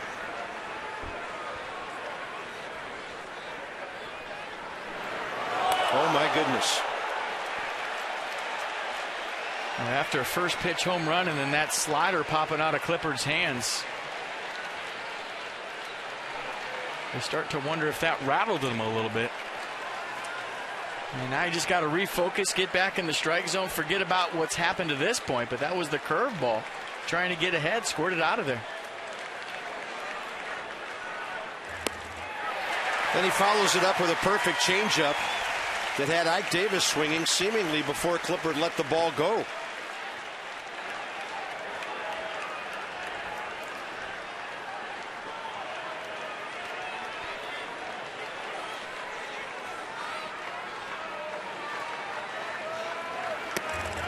And then he's late for 94. A nice job of getting right back in the strike zone to Ike Davis. You give up a homer, you have a curveball squirt out of your hand, then you go change up with a fastball 94 miles an hour to lock up Davis.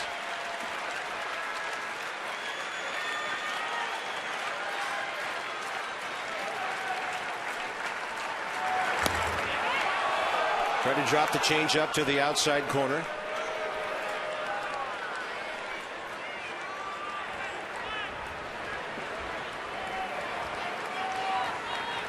Yeah, Clippard struck out Davis last night after the Valdez-Speen home run. So 1 for 8 now and a 2-2 pitch. Swing and a miss on 94 upstairs. Well, you like to see that from Tyler Clippard. He's had trouble at times this year getting that fastball up in the zone. That chase pitch, that elevator fastball for strike 3. And that was his bread and butter last year. Maybe his 1A pitch behind his changeup. Right there, he gets it up in the zone. Ike Davis can hold up, and a big first out here in the 9th for Clippard. With Lucas Duda coming up.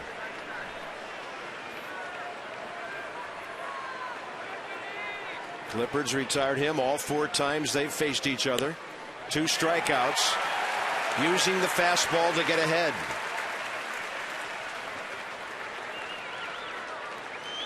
And I like to see that. Wasn't scared away from the fastball because of the big swing from David Wright.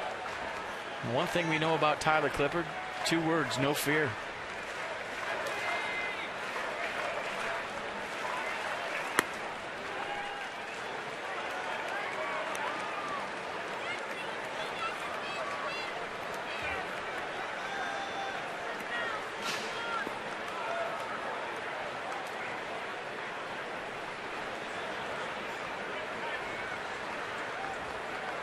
One ball, 1 strike with a target away.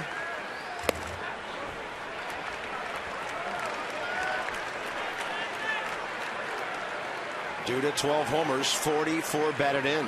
1 for 3 tonight with a double.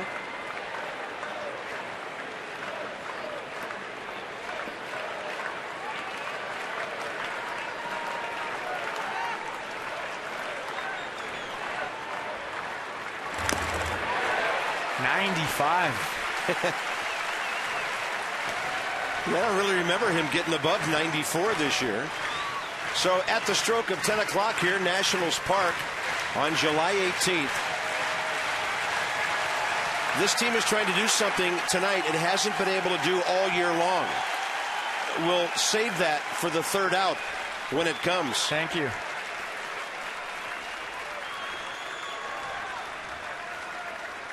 Two-two pitch. Strike 3, 2 down. 95-mile-an-hour fastball backed up by a 94-mile-an-hour two-seam fastball. And you love the fact that after giving up a home run on the heater, Tyler Clippard says, so what? I'm going to go with number 1 tonight, and it's been good. Faces Jason Bay, who is 1 for 8 career against him with 4 strikeouts. The Nets trying to win their 26th home game of the year. And Bay will hit one a mile. Is it fair? It hits the pole. It's a 4-3 game.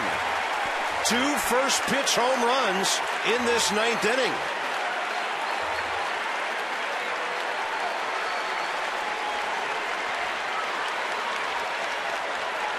Jason Bay's 5th of the year. They just won't go away. And they don't usually do it with the long ball. Another, is that a heater? Looked like a changeup, and Bay caught it out front. I was going to say fastball, but I'm not sure. And he hooked it right into the screen. And guess who's going to pinch hit now? The master of the pinch home run, Jordany Valdez-Speen. And that was a first pitch fastball, and Bay was on it.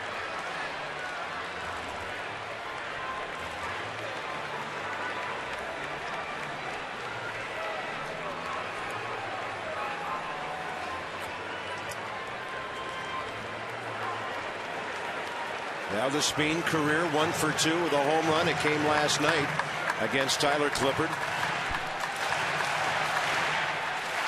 And he will bat for Andres Torres here. Yeah, last night Valdespin came up, got a couple of changeups, then an 0-2 fastball in the dirt, sat on the changeup with 2 strikes. So the third changeup he saw barely got out for a 3-run home run to make this game 3-2. And that's when all the fun started.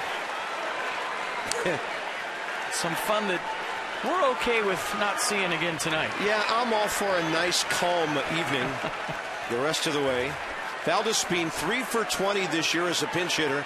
All 3 hits, home runs against Jonathan Papelbon, Jordan Zimmerman, and Tyler Clippard. I mean, 3 for 20, all or nothing. 3 taters. You think he's sitting on a fastball tonight? If I'm him, I don't think I'm going to see a changeup in this at-bat. Well, you and Ray talked about it last night, speeding up a guy's bat with off speed. So he gets 94 for a strike. And you'd like to see that ball tailing away. You talk about this a lot. Don't let him pull it late in the game. Although this is not a big power hitter, but at times he is. Clippard off the full windup here. And Tyler did do a lot of starting in his career in the minor leagues, so base is empty. He'll go to the full windup. 2 fastballs, 94 away, 95 in. Nats on top 4-3. Hits are even at 9.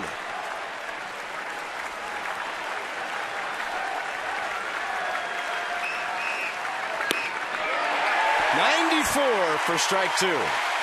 Fastball away, fastball in, fastball away.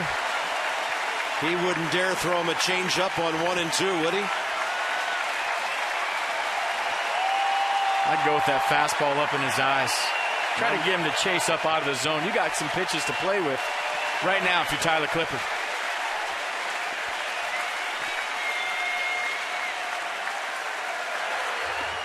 He threw him a changeup to strike him out.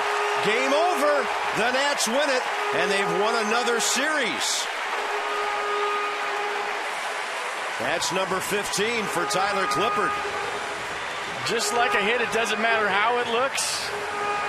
And Tyler Clippard with an odd save, a home run and 3 strikeouts, 2 home runs and 3 strikeouts here in the 9th inning. Had it all the way, right? The Nats, for the first time this year, 17 over 500.